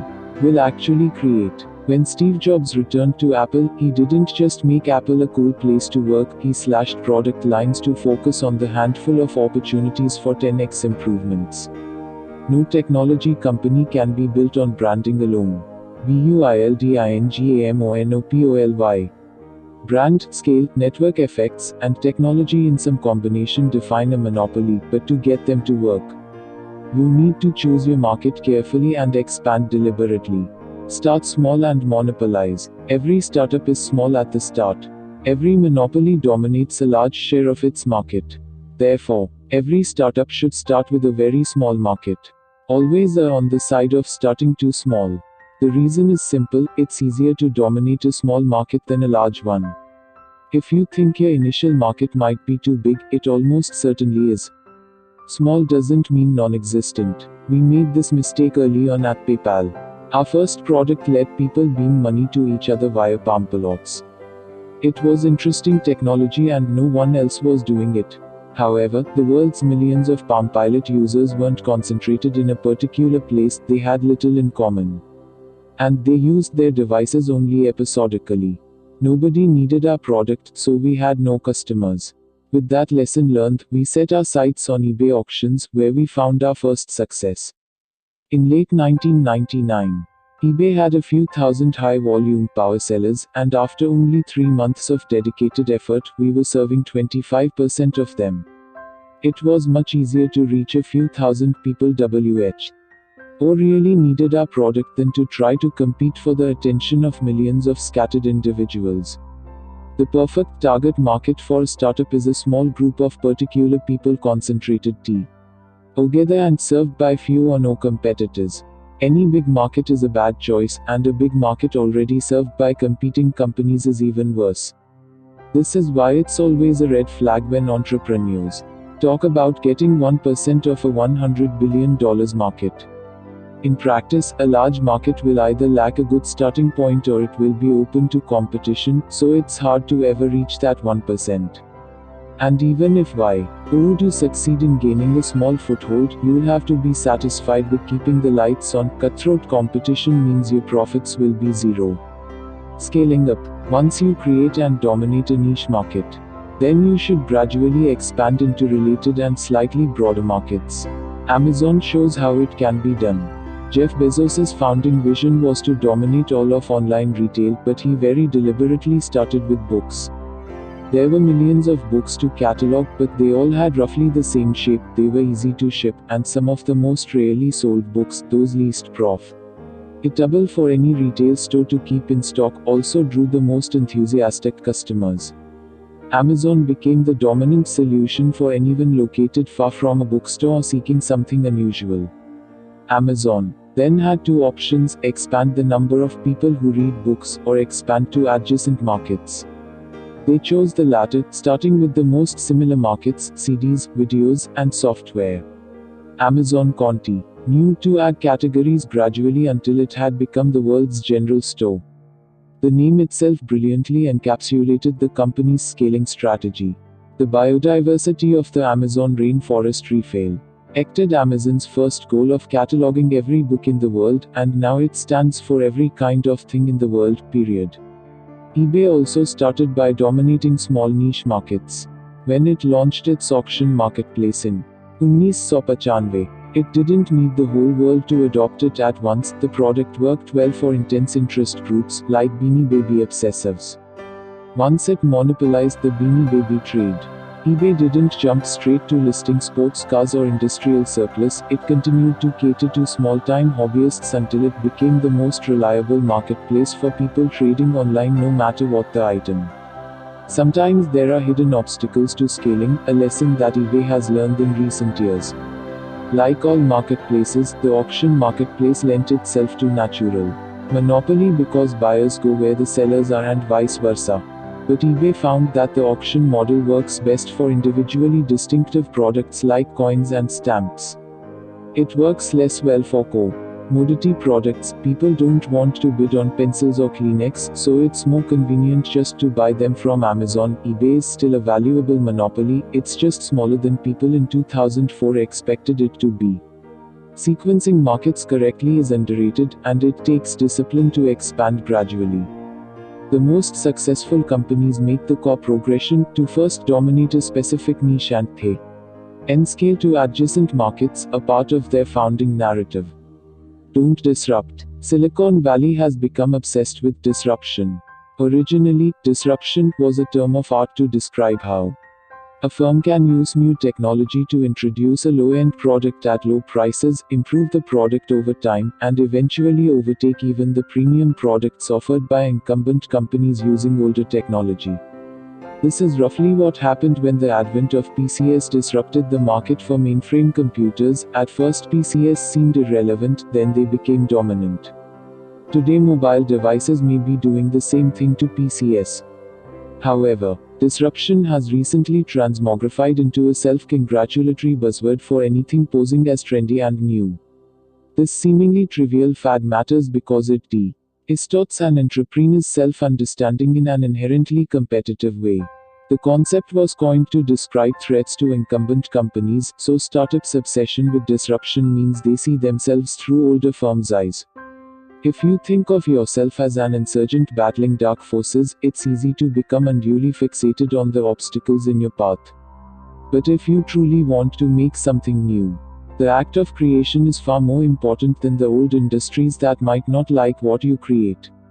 Indeed, if your company can be summed up by its opposition to already existing firms, it can't be completely new, and it's probably not going to become a monopoly. Disruption also attracts attention. Disruptors are people who look for trouble and find it. Disruptive kids get sent to the principal's office. Disruptive companies often pick fights they can't win. Think of Napster, the name itself meant trouble. What kinds of things can one nap? Music, kids, and perhaps not much else. Sean Fanning and Sean Parker, Napster's then teenage founders, credibly threatened to disrupt the powerful music recording industry in 1999. The next year, they made the cover of Time magazine. A year and a half after that, they ended up in bankruptcy court. PayPal could be seen as disruptive, but we didn't try to directly challenge any large competitor. It's true that we took some business away from Visa when we popularized internet payments. You might use PayPal to buy something online instead of using your Visa card to buy it in a store. But since we expanded the market for payments overall, we gave Visa far more business than we took. The overall dynamic was net positive. Unlike Napster's negative sum struggle with the US recording industry. As you craft a plan to expand to adjacent markets, don't disrupt, avoid competition as much as possible. THELASTWILLBEFIRST. You've probably heard about first mover advantage. If you're the first entrant into a market, you can capture significant market share while competitors scramble to get started. But moving first is a tactic, not a goal. What really matters is generating cash flows in the future, so being the first mover doesn't do you any good if someone else comes along and unseats you. It's much better to be the last mover, that is, to make the last great development in a specific market and enjoy years or even decades of monopoly profits. The way to do that is to dominate a small niche and scale up from there toward your ambitious long-term vision. In this one particular at least, businesses like chess. Grandmaster Jose Raul Capablanca put it well, to succeed, you must study the endgame before everything else. Che. YOUARENOTALOTTERYTICKET. The most contentious question in business is whether success comes from luck or skill. What do successful people say? Malcolm Gladwell, a successful author who writes about successful people, declares in Outliers that success results from a patchwork of lucky breaks and arbitrary advantages. Warren Buffett famously considers himself a member of the Lucky Sperm Club and a winner of the ovarian lottery. Jeff Bezos attributes Amazon's success to an incredible planetary alignment and jokes that it was half luck, half good timing, and the rest brains. Bill Gates even goes so far as to claim that he was lucky to be born with certain skills. Though it's not clear whether that's actually possible. Perhaps these guys are being strategically humble. However, the phenomenon of serial entrepreneurship would seem to call into question our tendency to explain success as the product of chance. Hundreds of people have started multiple multi-million-dollar businesses. A few, like Steve Jobs, Jack Dorsey, and Elon Musk, have created several multi-billion-dollar companies. If success were mostly a matter of luck, these kinds of serial entrepreneurs probably wouldn't exist. In January 2013, Jack Dorsey, founder of Twitter and Square, tweeted to his 2 million followers, "Success is never accidental." Most of the replies were unambiguously negative. Referencing the tweet in The Atlantic, reporter Alexis Madrigal wrote that his instinct was to reply, "Success is never accidental, said all multimillionaire white men." It's true that already successful people have an easier time doing new things, whether due to their networks, wealth, or experience. But perhaps we've become too quick to dismiss anyone who claims to have succeeded according to plan. Is there a way to settle this debate objectively? Unfortunately not, because companies are not experiments. To get a scientific answer about Facebook, for example, we'd have to rewind to 2004, create 1,000 copies of the world, and start Facebook in each copy to see how many times it would succeed. But that experiment is impossible. Every company starts in unique circumstances, and every company starts only once. Statistics doesn't work when the sample size is 1. From the Renaissance and the Enlightenment to the mid-20th century, luck was something to be mastered, dominated, and controlled. Everyone agreed that you should do what you could, not focus on what you couldn't. Ralph Waldo Emerson captured this ethos when he wrote, "Shallow men believe in luck, believe in circumstances. Strong men believe in cause and effect." In 1912, after he became the first explorer to reach the South Pole, Roald Amundsen wrote, "Victory awaits him who has everything in order, luck, people call it." No one pretended that misfortune didn't exist, but prior generations believed in making their own luck by working hard. If you believe your life is mainly a matter of chance, why read this book? Learning about startups is worthless if you're just reading stories about people who won the lottery. Slot machines for dummies can purport to tell you which kind of rabbit's foot to rub or how to tell which machines are hot, but it can't tell you how to win. Did Bill Gates simply win the intelligence lottery? Was Sheryl Sandberg born with a silver spoon, or did she lean in? When we debate historical questions like these, luck is in the past tense. Far more important are questions about the future. Is it a matter of chance or design? CANYOUCONTROLYOURFUTURE. You can expect the future to take a definite form, or you can treat it as hazily uncertain. If you treat the future as something definite, it makes sense to understand it in advance and to work to shape it. But if you expect an indefinite future ruled by randomness, you'll give up on trying to master it. Indefinite attitudes to the future explain what's most dysfunctional in our world today. Process trumps substance. When people lack concrete plans to carry out, they use formal rules to assemble a portfolio of various options. This describes Americans today. In middle school, we're encouraged to start hoarding extracurricular activities. In high school, ambitious students compete even harder to appear omnicompetent. By the time a student gets to college, he's spent a decade curating a bewilderingly diverse resume to prepare for a completely unknowable future. Come what may, he's ready for nothing in particular. A definite view, by contrast, favors firm convictions. Instead of pursuing many-sided mediocrity and calling it well-roundedness, a definite pursuit determines the one best thing to do and then does it. Instead of working tirelessly to make herself indistinguishable, she strives to be great at something substantive, to be a monopoly of one. This is not what young people do today, because everyone around them has long since lost faith in a definite world. No one gets into Stanford by excelling at just one thing, unless that thing happens to involve throwing or catching a leather ball.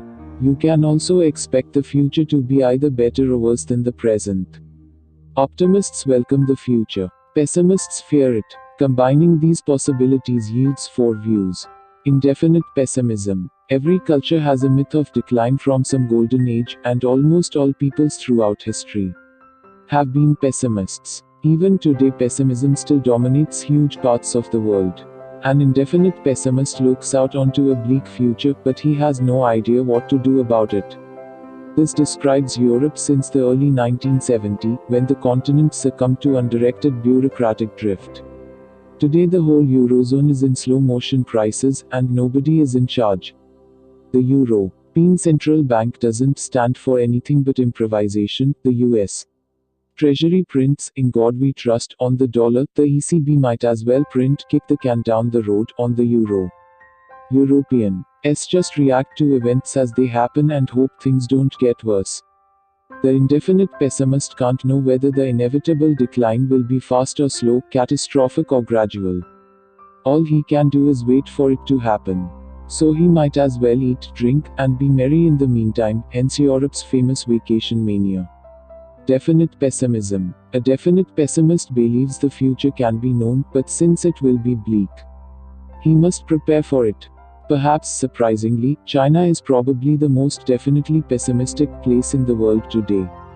When Americans see the Chinese economy grow ferociously fast, 10% since 2000, we imagine a confident country mastering its future.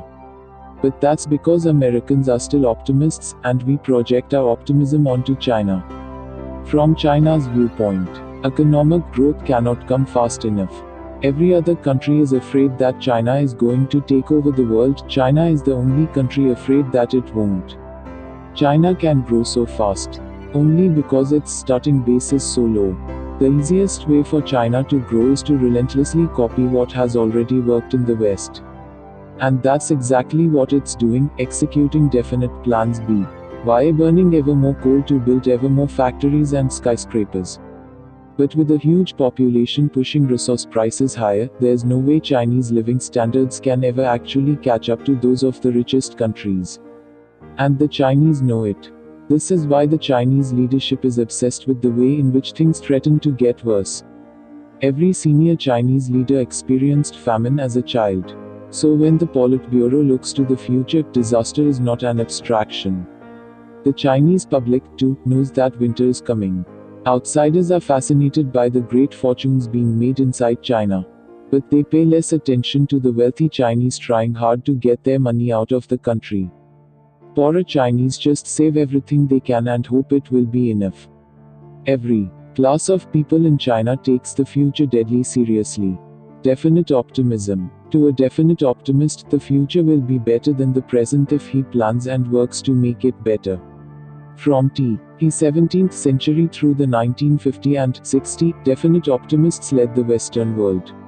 Scientists, engineers, doctors, and businessmen made the world richer, healthier, and more long-lived than previously imaginable.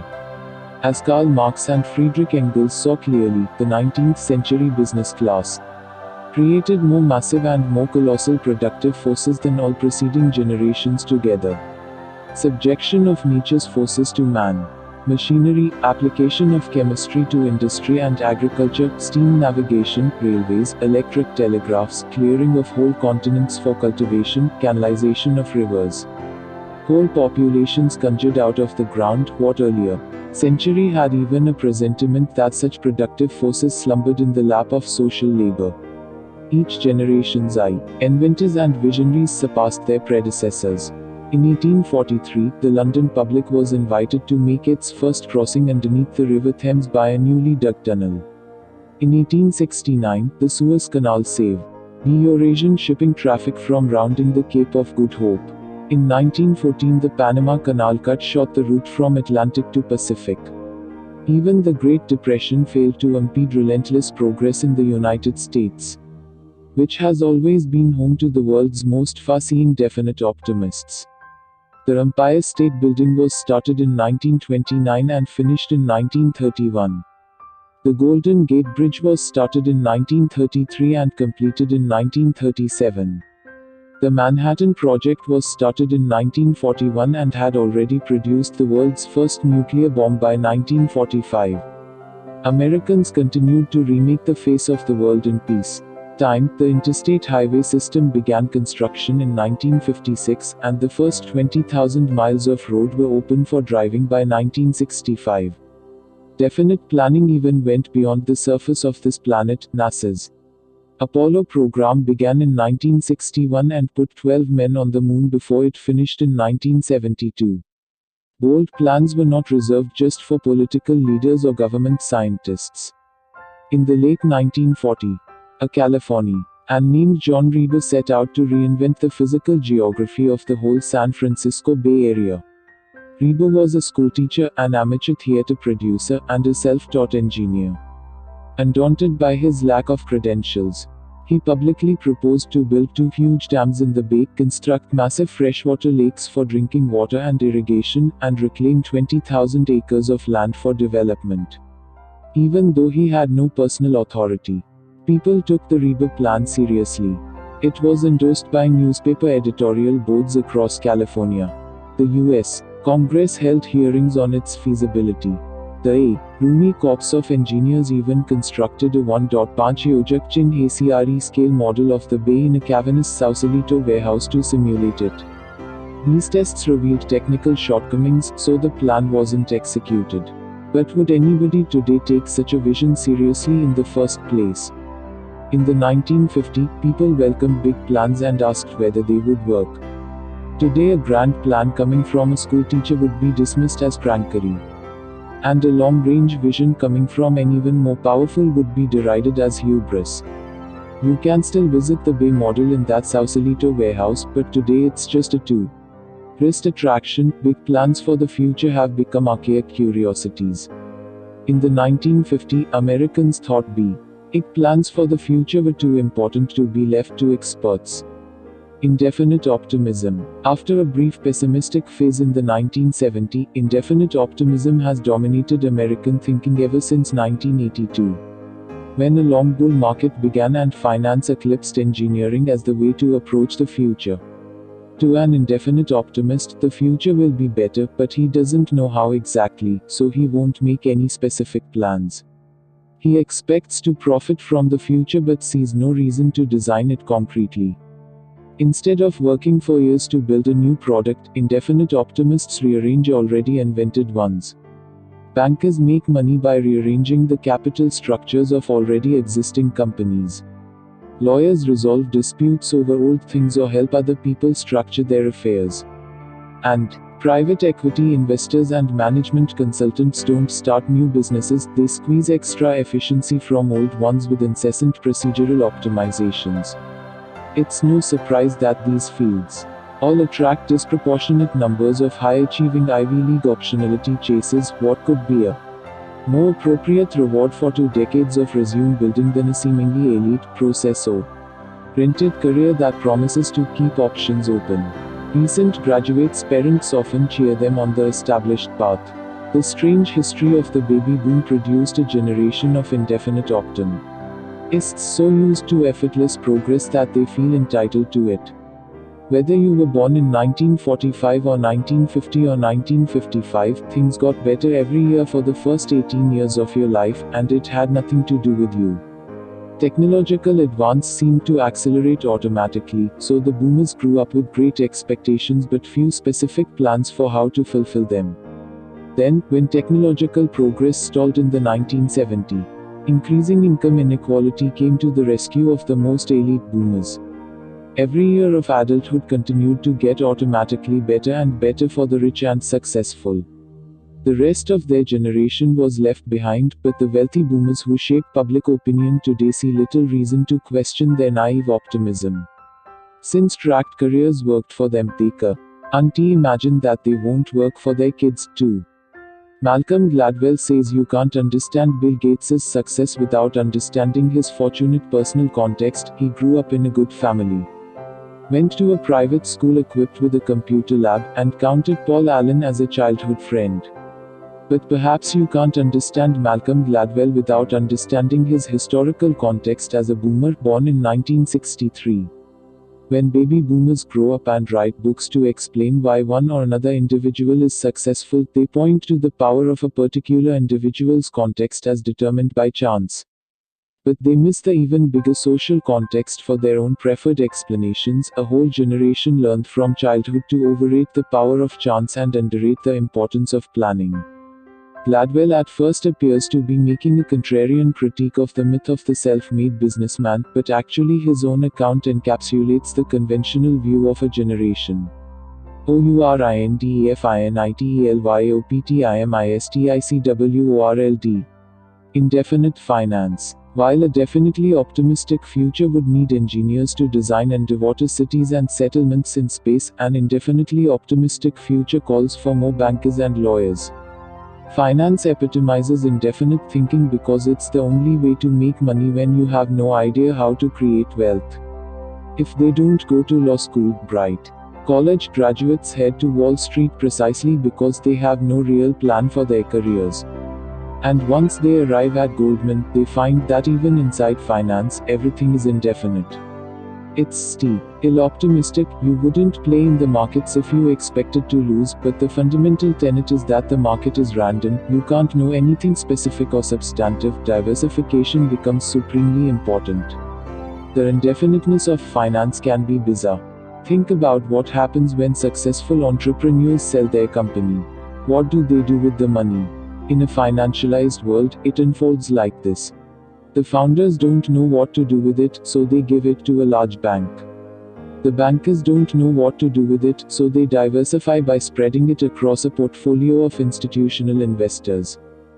Institutional investors don't know what to do with their managed capital, so they diversify by amassing a portfolio of stocks. Companies try to increase their share price by generating free cash flows. If they do, they issue dividends or buy back shares and the cycle repeats. At no point does anyone in the chain know what to do with money in the real economy. But in an indefinite world, people actually prefer unlimited optionality. Money is more valuable than anything you could possibly do with it. Only in a definite future is money a means to an end, not the end itself. Indefinite politics. Politicians have always been officially accountable to the public at election time, but today they are attuned to what the public thinks at every moment. Modern polling enables politicians to tailor their image to match pre-existing public opinion exactly, so for the most part they do. Nate Silver's election predictions are remarkably accurate. What even more remarkable is how big a story they become every 4 years. We are more fascinated today by statistical predictions of what the country will be thinking in a few weeks' time than by visionary predictions of what the country will look like 10 or 20 years from now. And it's not just the electoral process, the very character of government has become indefinite too. The government used to be able to coordinate complex solutions to problems like atomic weaponry and lunar exploration. But today, after 40 years of indefinite creep, the government mainly just provides insurance. Our solutions to big problems are Medicare, Social Security, and a dizzying array of other transfer payment programs. It's no surprise that entitlement spending has eclipsed discretionary spending every year since 1975. To increase discretionary spending would need definite plans to solve specific problems. But according to the indefinite logic of entitlement spending, we can make things better just by sending out more checks. Indefinite philosophy. You can see the shift to an indefinite attitude not just in politics but in the political philosophers whose ideas underpin both left and right. The philosophy of the ancient world was pessimistic. Plato, Aristotle, Epicurus, and Lucretius all accepted strict limits on human potential. The only question was how best to cope with our tragic fate. Modern philosophers have been mostly optimistic. From Herbert Spencer on the right and Hegel in the center to Marx on the left, the 19th century shared a belief in progress. Remember Marx and Engels' encomium to the technological triumphs of capitalism from this page. These thinkers expected material advances to fundamentally change human life for the better. They were definite optimists. In the late 20th century, indefinite philosophies came to the fore. The two dominant political thinkers, John Rawls and Robert Nozick, are usually seen as stark opposites on the egalitarian left. Rawls was concerned with questions of fairness and distribution. On the libertarian right, Nozick focused on maximizing individual freedom. They both believed that people could get along with each other peacefully, so unlike the ancients, they were optimistic. But unlike Spencer or Marx, Rawls and Nozick were indefinite optimists. They didn't have any specific vision of the future. Their indefiniteness took different forms. Rawls begins a theory of justice with the famous veil of ignorance. Fair political reasoning is supposed to be impossible for anyone with knowledge of the world as it concretely exists. Instead of trying to change our actual world of unique people and real technologies, Rawls fantasized about an inherently stable society with lots of fairness but little dynamism. Nozick opposed Rawls's patent concept of justice. To Nozick, any voluntary exchange must be allowed, and no social pattern could be noble enough to justify maintenance by coercion. He didn't have any more concrete ideas about the good society than Rawls. Both of them focused on process. Today, we exaggerate the differences between left liberal egalitarianism and libertarian individualism because almost everyone shares their common indefinite attitude. In philosophy, politics, and business too, arguing over process has become a way to endlessly differ, making concrete plans for a better future. Indefinite life. Our ancestors sought to understand and extend the human lifespan. In the 16th century, conquest Adders searched the jungles of Florida for a fountain of youth. Francis Bacon wrote that the prolongation of life should be considered its own branch of medicine, and the noblest. In the 1660, Robert Boyle placed life extension, along with the recovery of youth, atop his famous wish list for the future of science. Whether through geographic exploration or laboratory research, the best minds of the Renaissance thought of death as something to defeat. Some resistors were killed in action. Bacon caught pneumonia and died in 1626 while experimenting to see if he could extend a chicken's life by freezing it in the snow. We haven't yet uncovered the secrets of life, but insurers and statisticians in the 19th century successfully revealed a secret about death that still governs our thinking. And to date, they discovered how to reduce it to a mathematical probability. Life tables tell us our chances of dying in any given year, something previous generations didn't know. However, in exchange for better insurance contracts, we seem to have given up the search for secrets about longevity. Systematic knowledge of the current range of human lifespans has made that range seem natural. Today, our society is permeated by the twin ideas that death is both inevitable and random. Meanwhile, probabilistic attitudes have come to shape the agenda of biology itself. In 1928, Scottish scientist Alexander Fleming found that a mysterious antibacterial fungus had grown on a petri dish he'd forgotten to cover in his laboratory. He discovered penicillin by accident. Scientists have sought to harness the power of chance ever since. Modern drug discovery aims to amplify Fleming's serendipitous circumstances a millionfold. Pharmaceutical companies search through combinations of molecular compounds at random, hoping to find a hit. But it's not working as well as it used to. Despite dramatic advances over the past 2 centuries, in recent decades biotechnology hasn't met the expectations of investors or patients. Arun's law, that's Moore's law backward, observes that the number of new drugs approved per $1 billion spent on has halved every 9 years since 1950. Since information technology accelerated faster than ever during those same years, the big question for biotech today is whether it will ever see similar progress. Compare biotech startups to their counterparts in computer software. Biotech startups are an extreme example of indefinite thinking.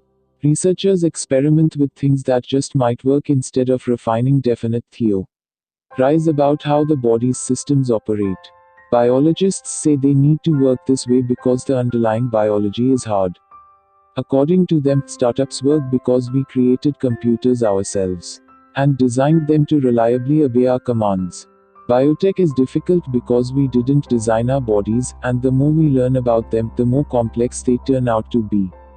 But today it's possible to wonder whether the genuine difficulty of biology has become an excuse for biotech startups' indefinite approach to business in general. Most of the people involved expect some things to work eventually, but few want to commit to a specific company with the level of intensity necessary for success.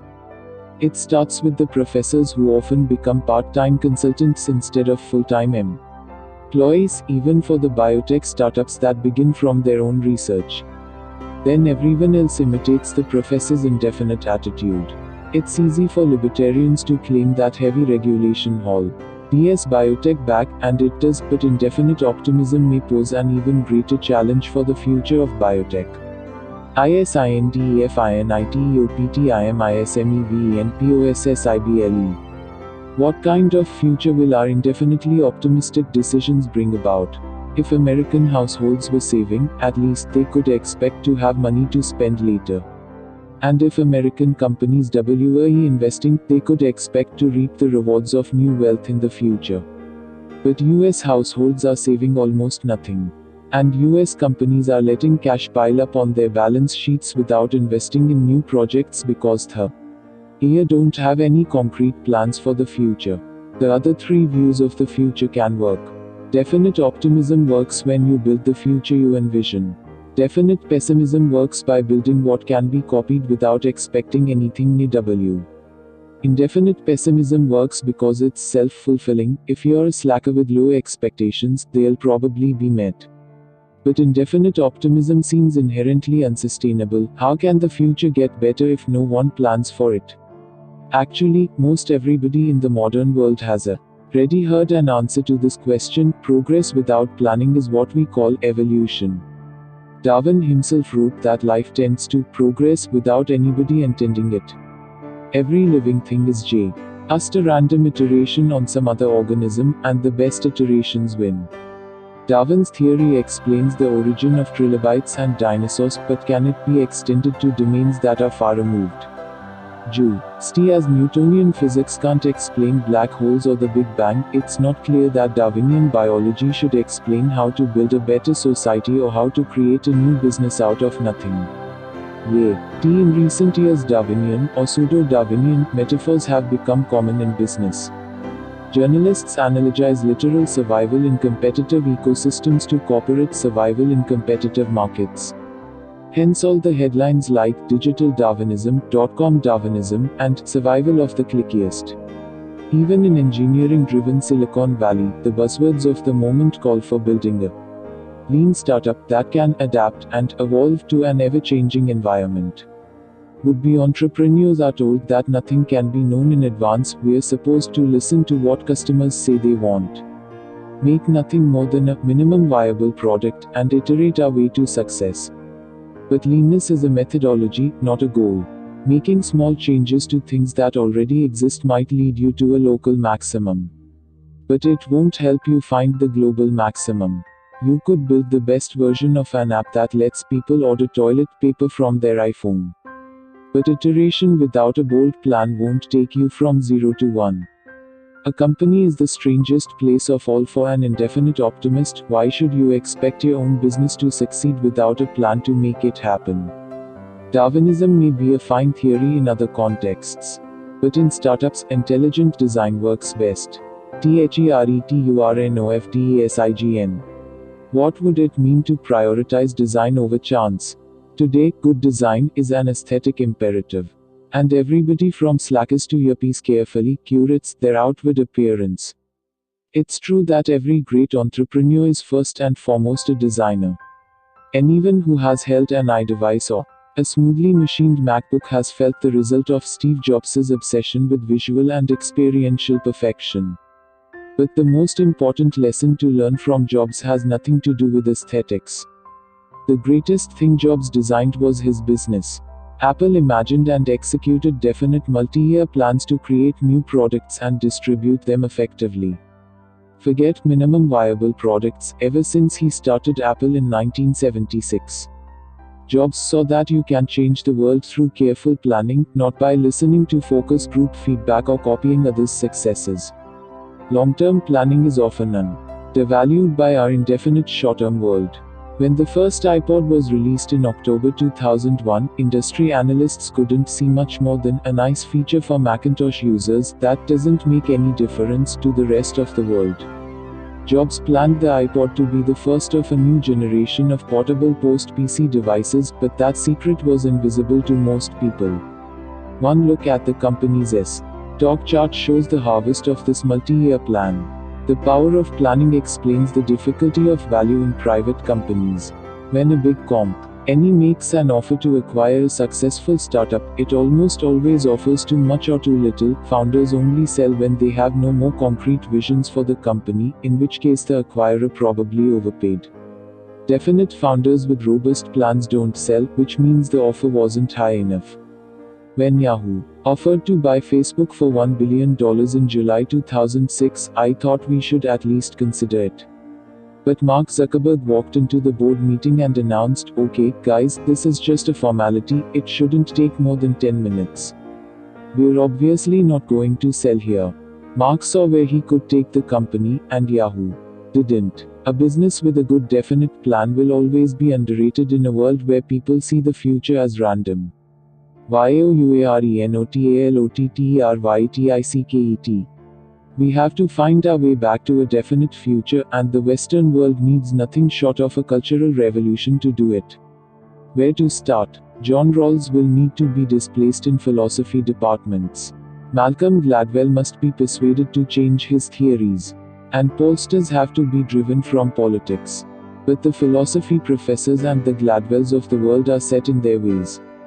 To say nothing of our politicians. It's extremely hard to make changes in those crowded fields, even with brains and good intentions.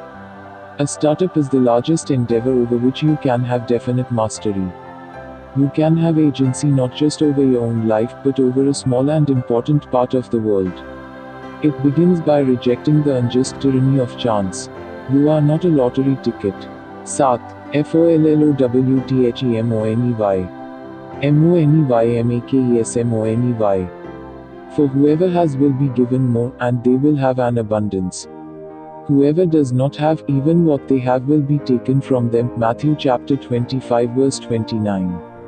Albert Einstein made the same observation when he stated that compound interest was the eighth wonder of the world, the greatest mathematical discovery of all time, or even the most powerful force in the universe. Whichever version you prefer, you can't miss his message: never underestimate exponential growth.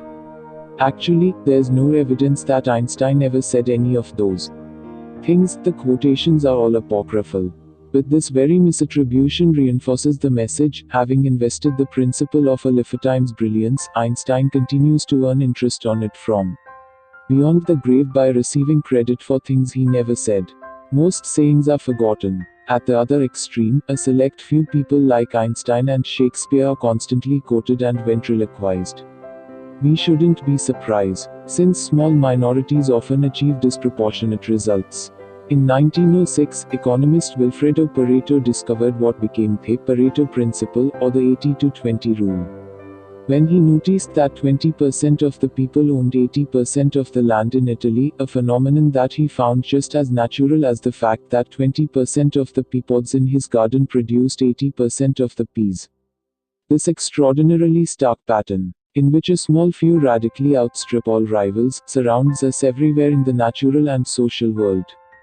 The most destructive earthquakes are many times more powerful than all smaller earthquakes combined. The biggest cities dwarf all mere towns put together. And monopoly businesses capture more value than millions of undifferentiated competitors. Whatever Einstein did or didn't say, the power law, so named because exponential equations describe severely unequal distributions, is the law of the universe. It defines our surroundings so completely that we usually don't even see it. This chapter shows how the power law becomes visible when you follow the money. In venture capital, where investors try to profit from exponential growth in early-stage companies, a few companies attain exponentially greater value than all others. Most businesses never need to deal with venture capital, but everyone needs to know exactly one thing that even venture capitalists struggle to understand: we don't live in a normal world, we live under a power law. THEPOWERLAWOFVENTURECAPITAL. Venture capitalists aim to identify, fund, and profit from promising early-stage companies. They raise money from institutions and wealthy people, pool it into a fund, and invest in technology companies that they believe will become more valuable. If they turn out to be right, they take a cut of the returns, usually 20%. A venture fund makes money when the companies in its portfolio become more valuable and either go public or get bought by larger companies. Venture funds usually have a 10-year lifespan, since it takes time for successful companies to grow and exit. But most venture-backed companies don't IPO or get acquired. Most fail, usually soon after they start. Due to these early failures, a venture fund typically loses money at first. VCs hope the value of the fund will increase dramatically in a few years' time, to break even and beyond, when the successful portfolio companies hit their exponential growth spurts and start to scale. The big question is when this takeoff will happen. For most funds, the answer is never. Most startups fail, and most funds fail with them. Every VC knows that his task is to find the companies that will succeed. However, even seasoned investors understand this phenomenon only superficially. They know companies are different, but they underestimate the degree of difference. The error lies in expecting that venture returns will be normally distributed, that is, bad companies will fail. Mediocre ones will stay flat, and good ones will return 2x or even 4x. Assuming this bland pattern, investors assemble a diversified portfolio and hope that winners counterbalance losers. But this spray and pray approach usually produces an entire portfolio of flops, with no hits at all. This is because venture returns don't follow a normal distribution overall. Rather, they follow a power law. A small handful of companies radically outperform all others. If you focus on diversification instead of single-minded pursuit of the very few companies that can become overwhelmingly valuable, you'll miss those rare companies in the first place. This graph shows the stark reality versus the perceived relative homogeneity. Our results at Founders Fund illustrate this skewed pattern. Facebook, the best investment in our 2005 fund, returned more than all the others combined. Palantir, the second best investment, is said to return more than the sum of every other investment aside from Facebook. This highly uneven pattern is not unusual, we see it in all our other funds as well. The biggest say, Secret in venture capital is that the best investment in a successful fund equals or outperforms the entire rest of the fund combined. This implies two very strange rules for VCS. First, only invest in companies that have the potential to return the value of the entire fund. This is a scary rule because it eliminates the vast majority of possible investments. Even quite successful companies usually succeed on a more humble scale. This leads to rule number 2, because rule number 1 is so restrictive, there can't be any other rules. Consider what happens when you break the first rule. Andreessen Horowitz invested $250 in Instagram in 2010. When Facebook bought Instagram just 2 years later for $1 billion, Andreessen netted $78 million, a 312x return in less than 2 years. That's a phenomenal return, befitting the firm's reputation as one of the Valley's best. But in a weird way it's not nearly enough, because Andreessen Horowitz has a $1.5 billion fund. If they only wrote $250,000 checks, they would need to find 19 Instagrams just to break even. This is why investors typically put a lot more money into any company worth funding. And to be fair, Andreessen would have invested more in Instagram's later rounds had it not been conflicted out by a previous investment. VCS must find the handful of companies that will successfully go from 0 to 1 and then back them with every resource. Of course, no one can know with certainty ex ante which companies will succeed, so even the best VC firms have a portfolio. However, every single company in a good venture portfolio must have the potential to succeed at vast scale. At Founders Fund, we focus on 5 to 7 companies in a fund, each of which we think could become a multi-billion-dollar business based on its unique fundamentals. Whenever you shift from the substance of a business to the financial question of whether or not it fits into a diversified hedging strategy, venture investing starts to look a lot like buying lottery tickets. And once you think that you're playing the lottery, you've already psychologically prepared yourself to lose. WHYPOPLEDONTSEETHEPOWERLAW. Why would professional VCS, of all people, fail to see the power law? For one thing, it only becomes clear over time, and even technology investors too often live in the present. Imagine a firm invests in 10 companies with T potential to become monopolies, already an unusually disciplined portfolio. Those companies will look very similar in the early stages before exponential growth. Over the next few years, some companies will fail while others begin to succeed, valuations will diverge, but the difference between exponential growth and linear growth will be unclear. After 10 years, however, the portfolio won't be divided between winners and losers, it will be split between one dominant investment and everything else. But no matter how unambiguous the end result of the power law, it doesn't reflect daily experience. Since investors spend most of their time making new investments and ending to companies in their early stages, most of the companies they work with are by definition average. Most of the differences that investors and entrepreneurs perceive every day are between relative levels of success, not between exponential dominance and failure. And since nobody wants to give up on an investment, VCs usually spend even more time on the most problematic companies than they do on the most obviously successful. If even investors specializing in exponentially growing startups miss the power law, it's not surprising that most everyone else misses it too. Power law distributions are so big that they hide in plain sight. For example, when most people outside Silicon Valley think of venture capital, they might picture a small and quirky coterie, like a BCS Shark Tank, only without commercials.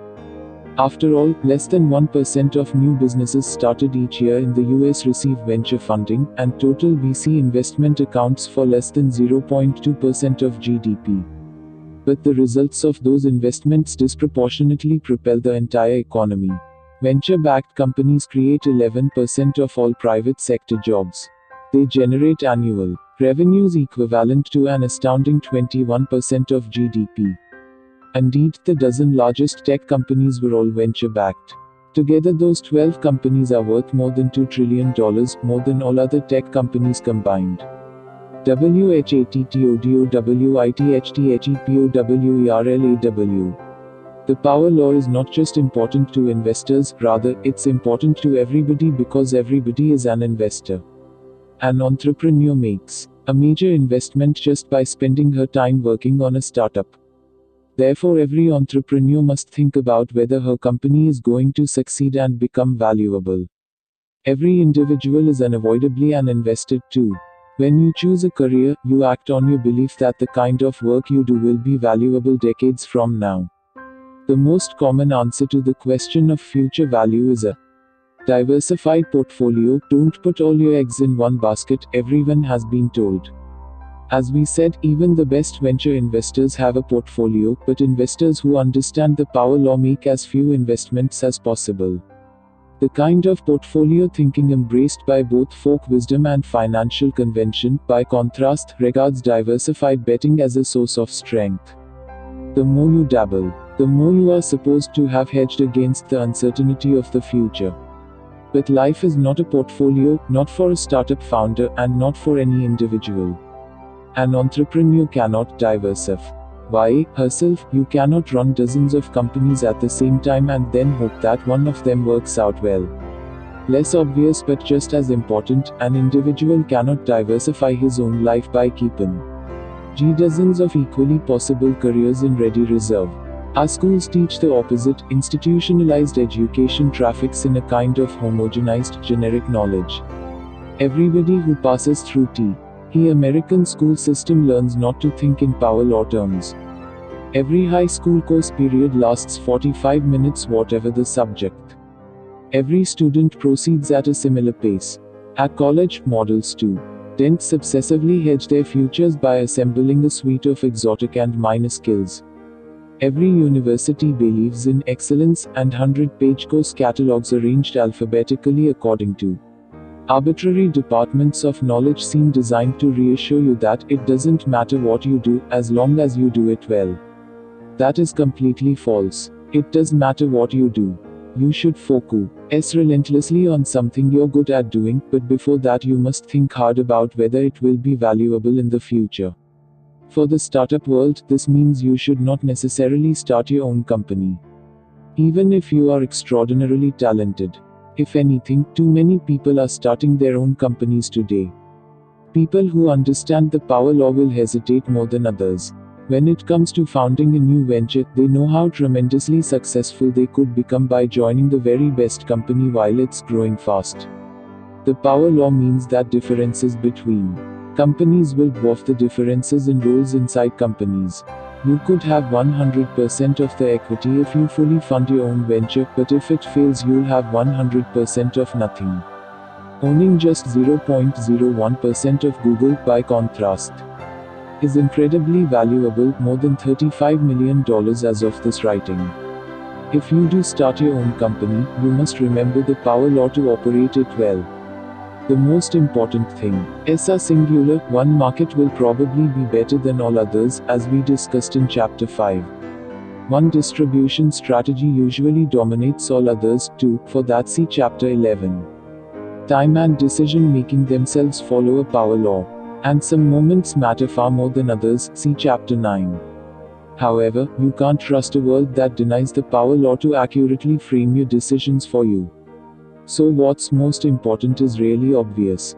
It might even be secret. But in a power law world, you can't afford not to think hard about where your actions will fall on the curve. अगर ये audio book आपको पसंद आता है तो इसे like कीजिए और अगर आपका कोई सुझाव है तो हमें कमेंट बॉक्स में बताइए और आप चैनल पर नए हैं तो सब्सक्राइब करके घंटी वाला बटन दबा दीजिए ताकि हम कोई भी वीडियो डालें तो उसका नोटिफिकेशन सबसे पहले आप तक पहुंच जाए। धन्यवाद।